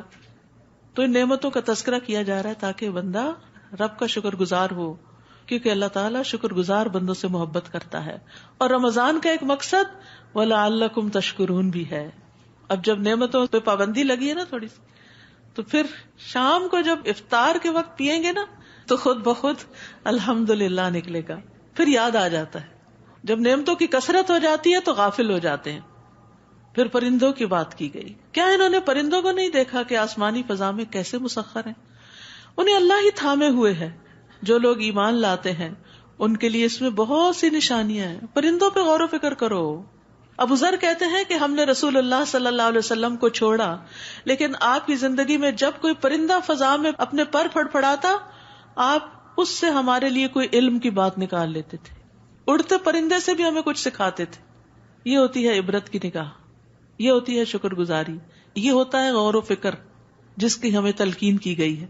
جانوروں کی طرح نہیں رہنا دنیا میں کہ آنکھیں کان بند کر کے رکھیں اور صرف خواہشات کی تکمیل پر ہی نظر ہو اور خود غرضی کی زندگی بسر کریں. نعمتوں کو اپریشیٹ کرتے چلے جائیں، احسانات کو مانیں، اللہ کی طرف سے ان کو بھی مانے اور جو بندوں کی طرف سے ان کو بھی، بندوں کی بھی قدردانی کریں. اور ان پرندوں اور ان جانوروں کی جو خاص طور پہ ہمارے لیے کام کرتے، جیسے شہد کی مکھی. لیکن مکھی دیکھتے ہی ہمارا حال کیا ہوتا ہے، ہم الحمدللہ کہنا بھول جاتے ہیں اور دور سے ڈرنے لگتے ہیں کہ ہمیں کاٹے گی. اس سے یہ بھی پتا چلتا ہے کہ جو چیزیں فائدہ دیتی ہے کبھی کبھی کاٹ بھی لیتی ہیں. پھر بھی انسان کو شکر گزار ہونا چاہیے، اور اس سے شکر کیسے ادا کرے کہ کوئی بات نہیں، اگر اس نے کاٹا تو شاید بھی تو یہ دیتی ہے نا. لیکن ہم تکلیف زیادہ یاد رکھتے ہیں اور دوسرے کی مہربانی کو کم یاد رکھتے ہیں. اللہ نے تمہارے لیے تمہارے گھروں کو جائے سکون بنایا. سبحان اللہ، گھروں کی نعمتیں. انسان چاہے 7 اسٹار ہوٹل میں رہ کے آئے، جو سکون اپنی جھونپڑی میں ملتا ہے وہ کہیں نہیں ملتا. اور چوپایوں کی کھالوں سے تمہارے لیے ایسے گھر یعنی خیمے بنائے جنہیں تم نقل مکانی اور قیام دونوں حالتوں میں ہلکا پاتے ہو. اہل عرب کے یہ گھر ہوتے تھے، اور ان کی اون، پشم اور بالوں سے تمہارے لیے گھر کا سامان اور کچھ مدت کے لیے معیشت بنایا. یعنی جانوروں سے بے شمار فائدے ہیں. نیز اللہ ہی نے تمہارے لیے اپنی مخلوق کی اکثر چیزوں کے سائے بنائے، وہ بھی ایک نعمت ہے. اور پہاڑوں میں کمین گاہیں چھپنے کی جگہ بنائی، اور تمہارے لیے ایسے لباس بنائے جو تمہیں گرمی سے بچاتے ہیں اور جو لڑائی کے وقت بچاتے ہیں. اللہ اسی طرح تم پر اپنی نعمتیں پوری کرتا ہے تاکہ تم فرما بردار بنو. نعمتیں تو استعمال کرنی ہی ہیں، استعمال کرنا ان کو اپریشیٹ کرنا ہے، ضائع کرنا اپریشیٹ کرنا نہیں ہے، لیکن ساتھ شعوری طور پر بھی اس کے بندے بن جاؤ. فَإِن تَوَلَّوْا، پھر اگر یہ لوگ منہ موڑتے ہیں تو اے نبی آپ پر تو بالوضاحت پیغام پہنچا دینے کی ہی ذمہ داری ہے. یعرفون نعمت اللہ ثم ینکرونها واکثرهم الکافرون، وہ اللہ کی نعمتوں کو پہچانتے بھی ہیں مگر پھر اس کا انکار کر دیتے ہیں، اور ان میں سے اکثر ناشکرے ہیں، اکثریت. اور جس دن ہم ہر امت میں سے ایک گواہ کھڑا کریں گے تو پھر کافروں کو نہ تو عذر پیش کرنے کی اجازت دی جائے گی اور نہ ہی توبہ کا موقع دیا جائے گا. اور جب ظالم لوگ عذاب دیکھ لیں گے تو پھر ان کے عذاب میں تخفیف نہیں کی جائے گی اور نہ ہی انہیں مہلت دی جائے گی. اور جب مشرکین اپنے شریکوں کو دیکھیں گے تو کہیں گے اے ہمارے رب، یہ ہیں ہمارے خود ساختہ شریک جنہیں ہم تجھے چھوڑ کر پکارا کرتے تھے. اس پر وہ شریک انہیں صاف جواب دے دیں گے کہ یقیناً تم جھوٹے ہو، ہم نے تمہیں اپنی عبادت کے لیے کب کہا تھا. حقیقت یہ ہے کہ یہ جو غیر اللہ کو پوجنا ہے نا، یہ بھی اصل میں اپنی خواہشات ہی کی پوجا ہے، کہ جو چیز اٹریکٹ کرے، جو چیز مزین ہو، اس کے پیچھے لگ جائے انسان. یہ دنیا میں جو بہت سے الہوں کا کانسیپٹ ہے وہ کس وجہ سے بنا؟ یا انسان ان سے ڈرا، یا ان سے اس نے کوئی فائدہ حاصل کیا، یا ان سے اس کی کوئی خواہش پوری ہوئی تو وہ اسی کے آگے بچ گیا. جبکہ ان سب کو بھی بنایا تھا رب نے، اور رب کو وہ بھول گیا. رب کو بھولنا یہی دراصل بہت بڑی ناشکری ہے. اس دن وہ اللہ کے حضور اپنی فرما برداری پیش کریں گے. قیامت کے دن کہیں گے اب ہم فرما بردار بنتے ہیں، اور جو کچھ افطرا پردازیاں وہ کرتے تھے سب کچھ انہیں بھول جائے گا. یہ وہ لوگ ہوں گے جنہوں نے کفر کیا اور اللہ کی راہ سے روکتے رہے. ہم ان کے عذاب پر مزید عذاب کا اضافہ کرتے جائیں گے، اس لیے کہ وہ فساد مچایا کرتے تھے. اور جس دن ہم ہر امت میں سے انہی میں سے ایک گواہ کھڑا کریں گے، اور ان پر ہم آپ کو گواہ لائیں گے. اور ہم نے آپ پر ایسی کتاب نازل کی ہے جس میں ہر چیز کی وضاحت موجود ہے، اور اس میں مسلمانوں کے لیے ہدایت، رحمت اور خوشخبری ہے. تو قیامت کے دن نبی صلی اللہ علیہ وسلم گواہی دیں گے پچھلے تمام انبیاء کی کہ انہوں نے اپنی امتوں کو پیغام پہنچا دیا. آپ کو کیسے پتا چلا؟ وحی کے ذریعے، کیونکہ گواہی علم کی بنا پر دی جاتی ہے. ان اللہ یأمر بالعدل والاحسان وایتاء ذی القربى وینہی عن الفحشاء والمنکر والبغی یعظکم لعلکم تذکرون. اللہ تمہیں عدل، احسان اور قرابت داروں کو امداد دینے کا حکم دیتا ہے، اور بے حیائی، برے کام اور سرکشی سے منع کرتا ہے. وہ تمہیں اس لیے نصیحت کرتا ہے کہ تم اسے قبول کر لو اور یاد رکھو. قرآن مجید کی یہ آیت جو ہے یہ بہت جامع آیت ہے. اس کو سب سے جامع آیت قرار دیا گیا، جس میں 3 کام کرنے کا حکم ہے اور 3 کام نہ کرنے کا، 3 کاموں سے روکا گیا ہے. سب سے پہلے عدل کا حکم ہے. عدل سے مراد فرائض ادا کرنا ہے، یا عدل سے مراد اعتدال کی زندگی بسر کرنا ہے. اور احسان سے مراد مستحبات کو ادا کرنا ہے، حق سے زیادہ دینا ہے. خاص طور پر رشتہ داروں سے احسان کا حکم دیا گیا ہے، کیونکہ انسان برابری کا معاملہ کرنا چاہتا ہے. جیسا کریں گے ویسا ہی بھریں گے، لیکن کرنا کیا چاہیے کہ وہ نہ بھی کریں تو آپ کریں، وہ کم کریں تو آپ زیادہ کریں، وہ بھول جائیں تو آپ یاد رکھیں ان کو، وہ میسج نہ کریں رمضان مبارک کا تو آپ کر دیں. رسول اللہ صلی اللہ علیہ وسلم نے فرمایا بلوا ارحامکم ولو بالسلام، اپنے رشتہ داریوں کو تازہ رکھو، گیلا رکھو، خواہ سلام کے ساتھ ہی کیوں نہیں. تو رشتہ داروں کو سلام دعا کرتے رہیں. اصل میں جب بہت عرصے تک ہم نہیں کرتے نا، پھر کیا ہوتا ہے، پھر اور شرم آتی ہے، کہیں گے یاد آ گئے ہم، وہ کہتے بھی ہیں اصل میں. تو پھر ہم اس بات کو نہیں سن پاتے کہ ہائے یہ کہیں گے اس لیے ہم اب بھی نہیں کرتے، اور اس طرح دوریاں ہوتی ہی چلی جاتی ہیں، عرصہ گزرتا ہی چلا جاتا ہے. تو اس دفعہ ہمت کر لیں، کیونکہ اللہ کی معرفت بندے کو اس قابل بناتی ہے کہ وہ لوگوں کی باتیں سن لے، وہ لوگوں کی باتیں سننے کے قابل ہو جاتا ہے، کیونکہ وہ سمجھتا ہے کہ میرا رب جانتا ہے میں کیا ہوں اور میں کیوں کر رہا ہوں. تو اگر لوگ نہیں سمجھتے تو کیا ہوا. تو یہ پہچان یا یہ معرفت جو ہوتی ہے یہ بندے کو بہت اسٹرانگ کر دیتی ہے. وہ چھوٹی چھوٹی باتوں پہ ناراض نہیں ہوتا، کیونکہ بہت ساری چیزیں لوگوں کی مس انڈرسٹینڈنگ کی وجہ سے آپ کے بارے میں اوپینین ہوتے ہیں جس سے آپ اوفینڈ ہوتے ہیں. تو سو وٹ، ہو کیئرس، کرتے رہیں. آپ اپنی طرف سے وہ کریں جو آپ کو کرنا چاہیے. کسی کی ایسی بات کی وجہ سے نیکی کا کام چھوڑ نہیں دینا چاہیے، کیونکہ صلہ رحمی سے عمر میں بھی اضافہ ہوتا ہے، رزق میں بھی اضافہ ہوتا ہے. اگر یہ دو چیزیں زیادہ چاہیے تو لوگوں کی باتوں کی پرواہ نہ کریں، احسان کا معاملہ کریں. نبی صلی اللہ علیہ وسلم نے اپنی بیماری کے آخری ایام میں وصیت جو کی تھی وہ کیا تھی؟ کہا ارحامکم ارحامکم، تمہارے رشتہ دار یعنی رحم کے رشتوں کو توڑنے سے بچو. بہن بھائیوں کو بعض اوقات ہم انتظار کرتے رہتے ہیں کہ ان کی طرف سے پہل ہو. نہیں، ہمیں فکر ہونی چاہیے پہلے میں آگے ریس میں نکل جاؤں. جیسے دوڑ رہے ہوتے ہیں نا، تو اس وقت کتنی آپ ایفرٹ لگاتے ہیں کہ نہیں میں نے آگے نکلنا ہے، میں نے جیتنا ہے. تو نیکیوں میں بھی فاستبقوا الخیرات میں بھی یعنی اس بات کا انتظار نہ کرے کہ کوئی کرے گا تو میں بھی کر لوں گا، ریٹرن کر دوں گا جواب. نہیں، پہل کرنے کی سوچیں، جلدی کریں. تو ان اللہ یامر بالعدل والاحسان وایتاء ذی القربى، 3 چیزیں کرنے کی. آپ دیکھیے کہ کتنے سارے کام ہو سکتے تھے نا کرنے والے، لیکن 2 جامع باتیں کر کے رشتہ داروں کو دینے کی بات کرتی. اور کیا نہیں کرنا؟ فحش باتیں، فحش کلام، فحش عمل اور منکر، گناہ کے کام، بغی، ظلم، سرکشی. تو ایتاء ذی القربى کے مقابلے میں سرکشی ہے کہ حقدار کو بھی اس کا حق نہ دیا جائے. اور اگر تم نے اللہ سے کوئی عہد کیا ہو تو اس کو پورا کرو، اور اپنی قسموں کو پکا کرنے کے بعد مت توڑو، یعنی اپنی منتیں نظریں پوری کرو. جبکہ تم اپنے قول و قرار پر اللہ کو ضامن بنا چکے ہو، جو تم کرتے ہو اللہ اسے خوب جانتا ہے. اور اس عورت کی طرح نہ ہونا جس نے بڑی محنت سے سود کاتا پھر خود ہی اسے ٹکڑے ٹکڑے کر ڈالا. بعض لوگ کام کر لیتے، غصے میں آتا ہے وہی اٹھا کے پھینک دیتے ہیں، توڑ دیتے ہیں، جلا دیتے ہیں، پھاڑ دیتے ہیں، پھینک دیتے. بعض لوگوں کو کھانا پسند نہیں آتا تو اس کو جا بن میں ڈالتے ہیں. غصے کے عجیب عجیب اظہار کرتے ہیں، سن کے انسان حیران ہوتا ہے کہ انسان ہے یا جانور ہیں، کیونکہ جانور بھی ایسا نہیں کرتے. تم اپنی قسموں کو باہمی معاملات میں مکر و فریب کا ذریعہ بناتے ہو کہ ایک جماعت دوسری سے ناجائز فائدہ حاصل کرے. اللہ تو ان قسموں اور معاہدوں کے ذریعے تمہاری آزمائش کرتا ہے، اور قیامت کے دن تم پر یقیناً اس بات کی وضاحت کر دے گا جس سے تم اختلاف کیا کرتے تھے. اور اگر اللہ چاہتا تو تمہیں ایک ہی امت بنا دیتا، لیکن وہ جسے چاہتا ہے گمراہ کرتا ہے اور جسے چاہتا ہے ہدایت دیتا ہے. اور جو کچھ تم کرتے رہے اس سے متعلق ضرور تمہاری باز پرس ہوگی. نیز تم اپنی قسموں کو باہمی معاملات میں دھوکہ دینے کا ذریعہ نہ بناؤ، یعنی جھوٹی قسم کھا کے ناجائز بینیفٹس مت حاصل کرو، ورنہ تمہارے قدم جم جانے کے بعد پھر سے اکھڑ جائیں گے. اور عہد شکنی کی وجہ سے جو تم اللہ کی راہ سے روکتے رہے اس کی پاداش میں تمہیں برا نتیجہ بھگتنا ہوگا، اور آخرت میں تمہارے لیے بہت بڑا عذاب ہوگا. اللہ سے کیے ہوئے عہد کو تھوڑی سی قیمت کے عوض مت بیچو، کیونکہ جو کچھ اجر اللہ کے پاس ہے وہ تمہارے لیے بہتر ہے.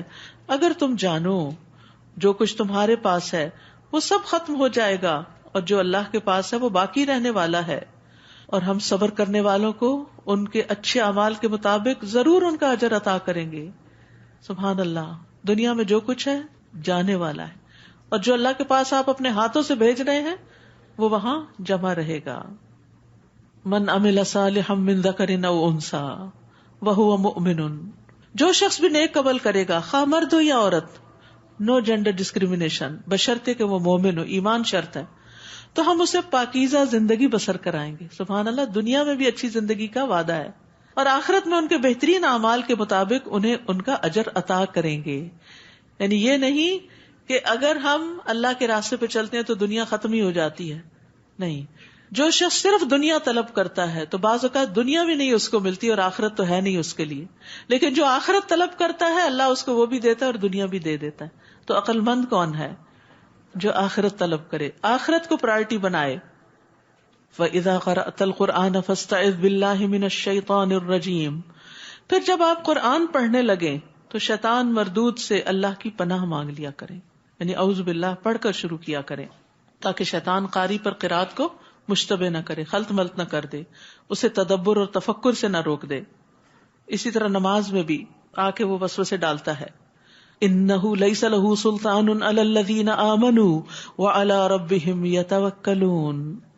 اس کا ان لوگوں پہ کوئی بس نہیں چلتا جو ایمان لائے اور اپنے رب پہ بھروسہ کرتے. تو اخلاص کے بعد توکل ایسی چیز ہے جو شیطان کے پھندے سے بچاتی ہے انسان کو. تو شیطان کا زور ایسے لوگوں پہ نہیں چلتا، اس کا بس تو صرف انہی لوگوں پہ چلتا ہے جو اسے اپنا سرپرست بناتے ہیں، اور ایسے ہی لوگ اللہ کے شریک بناتے ہیں. اور جب ہم ایک آیت کی بجائے دوسری آیت تبدیل کر کے نازل کرتے ہیں، اور اللہ جو کچھ نازل فرماتا ہے اس کی مصلحت کو خوب جانتا ہے، تو یہ لوگ کہنے لگتے ہیں کہ تم تو اپنے پاس سے بنا لائے ہو. الزام. حالانکہ ان میں سے اکثر لوگ حقیقت حال کو نہیں جانتے. آپ ان سے کہیے کہ اس قرآن کو روح القدس نے آپ کے رب کی طرف سے حق کے ساتھ بتدریج نازل کیا ہے تاکہ ایمان لانے والوں کے ایمان کو مضبوط بنا دے اور مسلمانوں کے لیے ہدایت اور بشارت ہے. ہم خوب جانتے ہیں کہ یہ لوگ کہتے ہیں کہ کوئی انسان ہے جو اس نبی کو یہ قرآن سکھا جاتا ہے، حالانکہ جس شخص کی طرف یہ بات منسوب کرتے ہیں وہ اجمی ہے، وہ عربی نہیں، اور یہ قرآن سلیس عربی زبان میں ہے. بلا شبہ جو لوگ اللہ کی آیات پر ایمان نہیں لاتے انہیں وہ کبھی راہ پر نہیں لاتا اور ان کے لیے دردناک عذاب ہے. جھوٹ تو صرف وہی لوگ گھڑتے ہیں جو اللہ کی آیات پر ایمان نہیں لاتے، اور یہی لوگ جھوٹے ہیں. جس شخص نے ایمان لانے کے بعد اللہ سے کفر کیا، الا یہ کہ وہ مجبور کر دیا جائے اور اس کا دل ایمان پر مطمئن ہو تو یہ معاف ہے. یعنی بہت تکلیف میں گر جائے تو اپنی زبان سے کوئی بات نکال دے جس پر اس کا دل راضی نہ ہو تو اس کی معافی ہے. مگر جس نے برضا اور رغبت کفر قبول کیا تو ایسے لوگوں پر اللہ کا غضب ہے اور انہی کے لیے بہت بڑا عذاب ہے. یہ اس لیے کہ انہوں نے آخرت کے مقابلے میں دنیا کی زندگی کو پسند کیا اور اللہ کفر کرنے والوں کو سیدھی راہ نہیں دکھاتا. تو یہ وہ لوگ ہیں جنہوں نے دنیا کی خاطر اپنا دین قربان کر دیا، دین چھوڑ دیا، خواہ مرتد ہو گئے یا دین پر عمل چھوڑ دیا یا اپنے فرائض ادا کرنا چھوڑ دیے.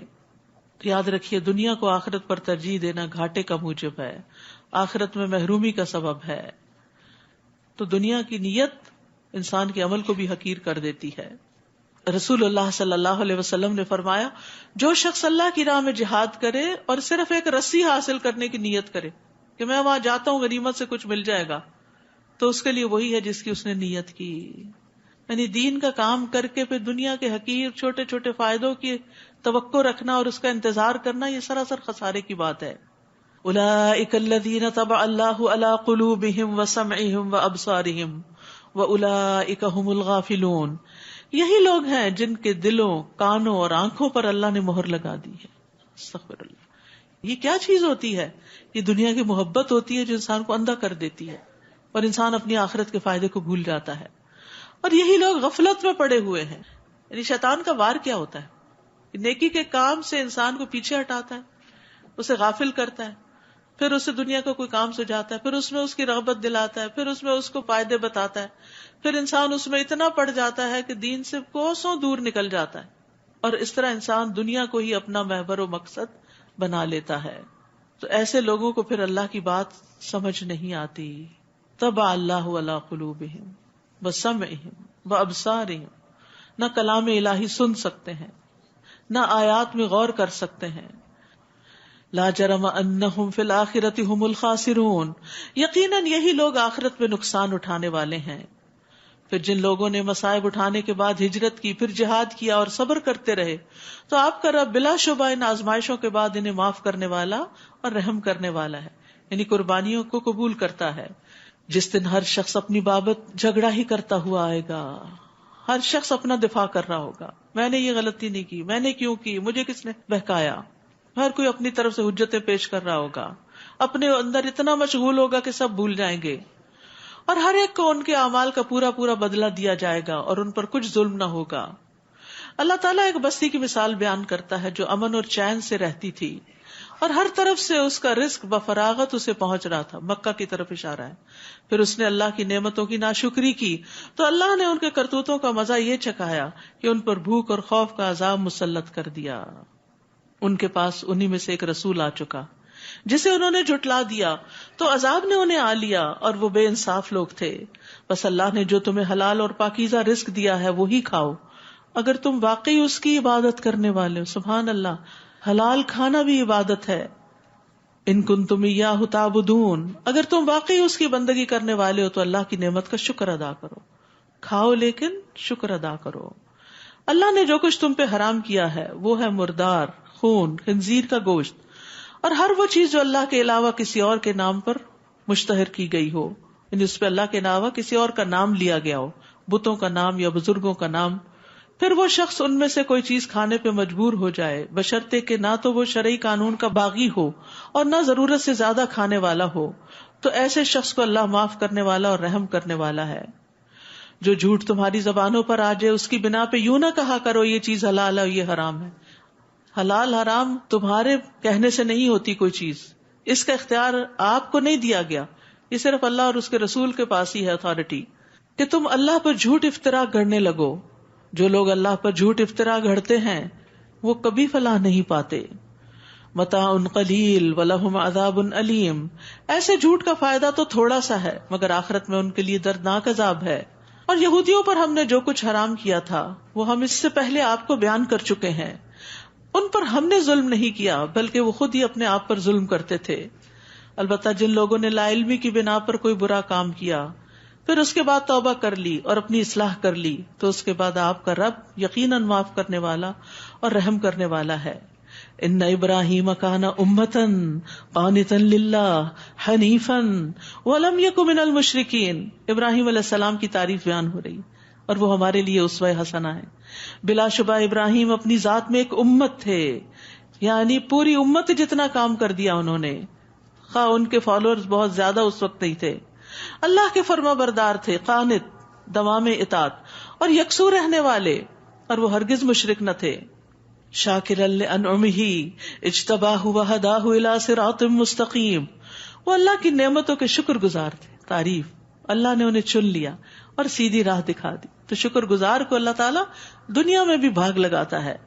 وآتیناہ فی الدنیا حسنہ وانہ فی الآخرۃ لمن الصالحین، ہم نے انہیں دنیا میں بھی بھلائی عطا کی اور آخرت میں تو وہ یقیناً صالحین میں سے ہوں گے. پھر ہم نے آپ کی طرف وحی کی کہ یکسو رہنے والے ابراہیم کی ملت کی اتباع کرو، اور وہ مشرک نہ تھے. تو نبی صلی اللہ علیہ وسلم کو بھی کیا حکم ہے کہ وہ ابراہیم علیہ السلام کی پیروی کریں. اور رہا سبت ہفتے کا دن، تو وہ صرف ان لوگوں پر مسلط کیا گیا جنہوں نے اس بارے میں اختلاف کیا تھا. آپ کا رب قیامت کے دن یقیناً ان باتوں کا فیصلہ کرے گا جن میں یہ اختلاف کیا کرتے تھے. ادعو الی سبیل ربک بالحکمۃ والموعظۃ الحسنہ وجادلہم باللتی ہی احسن ان ربک هو اعلم بمن ضل عن سبیلہ وهو اعلم بالمہتدین. اے نبی، آپ لوگوں کو اپنے رب کے راستے کی طرف حکمت اور عمدہ نصیحت کے ساتھ دعوت دیجیے. یہ دعویٰ کا طریقہ کار بتایا گیا کہ ہر وقت دعویٰ نہیں ہوتا. حکمت ہوتی ہے موقع کی مناسبت سے بات کرنا، اور عمدہ نصیحت جو دوسرے کے دل میں اتر جائے. اور ان سے ایسے طریقے سے مباحثہ کیجیے جو بہترین ہو. کبھی آرگومنٹ دلیل دینے کی بھی ضرورت پیش آتی ہے، وہ بھی خوبصورت ہو. بلا شبہ آپ کا رب اسے بھی خوب جانتا ہے جو اس کی راہ سے بھٹک چکا ہے، اور وہ سیدھے راستے پر چلنے والوں کو بھی خوب جانتا ہے. وَإِنْ عَاقَبْتُمْ فَعَاقِبُوا بِمِثْلِ مَا عُوقِبْتُمْ بِهِ، اور اگر تمہیں بدلہ لینا ہو تو اتنا ہی بدلہ لو جتنی تم پر زیادتی ہوئی، اور اگر برداشت کر جاؤ تو صبر کرنے والوں کے لیے یہی بات بہتر ہے. تو یاد رکھیے، برائی کے بدلے میں صبر کرنا مسنون فعل ہے. نبی صلی اللہ علیہ وسلم نے فرمایا نصبر ولا نعاقب، ہم صبر کریں گے اور بدلہ نہیں لیں گے. وَاصْبِرْ وَمَا صَبْرُكَ إِلَّا بِاللَّهِ، آپ صبر کیجیے اور آپ کا صبر اللہ ہی کی توفیق سے. صبر اللہ سے مانگنا چاہیے کیونکہ اللہ ہی دیتا ہے. اور ان لوگوں کے متعلق رنجیدہ نہ ہو اور ان کی چال بازیوں پر تنگی محسوس نہ کریں. ان اللہ مع الذین اتقوا والذین هم محسنون، بلا شبہ اللہ ان لوگوں کے ساتھ ہے جو اس سے ڈرتے ہیں اور جو اچھے کام کرتے ہیں. تو یاد رکھیے، اللہ کا ساتھ پانے کے لیے تقوی اور احسان کی روش اختیار کریں. وآخر دعوانا ان الحمد للہ رب العالمین. سبحانک اللہم وبحمدک اشہد ان لا الہ الا انت استغفرک واتوب الیک. السلام علیکم ورحمۃ اللہ وبرکاتہ.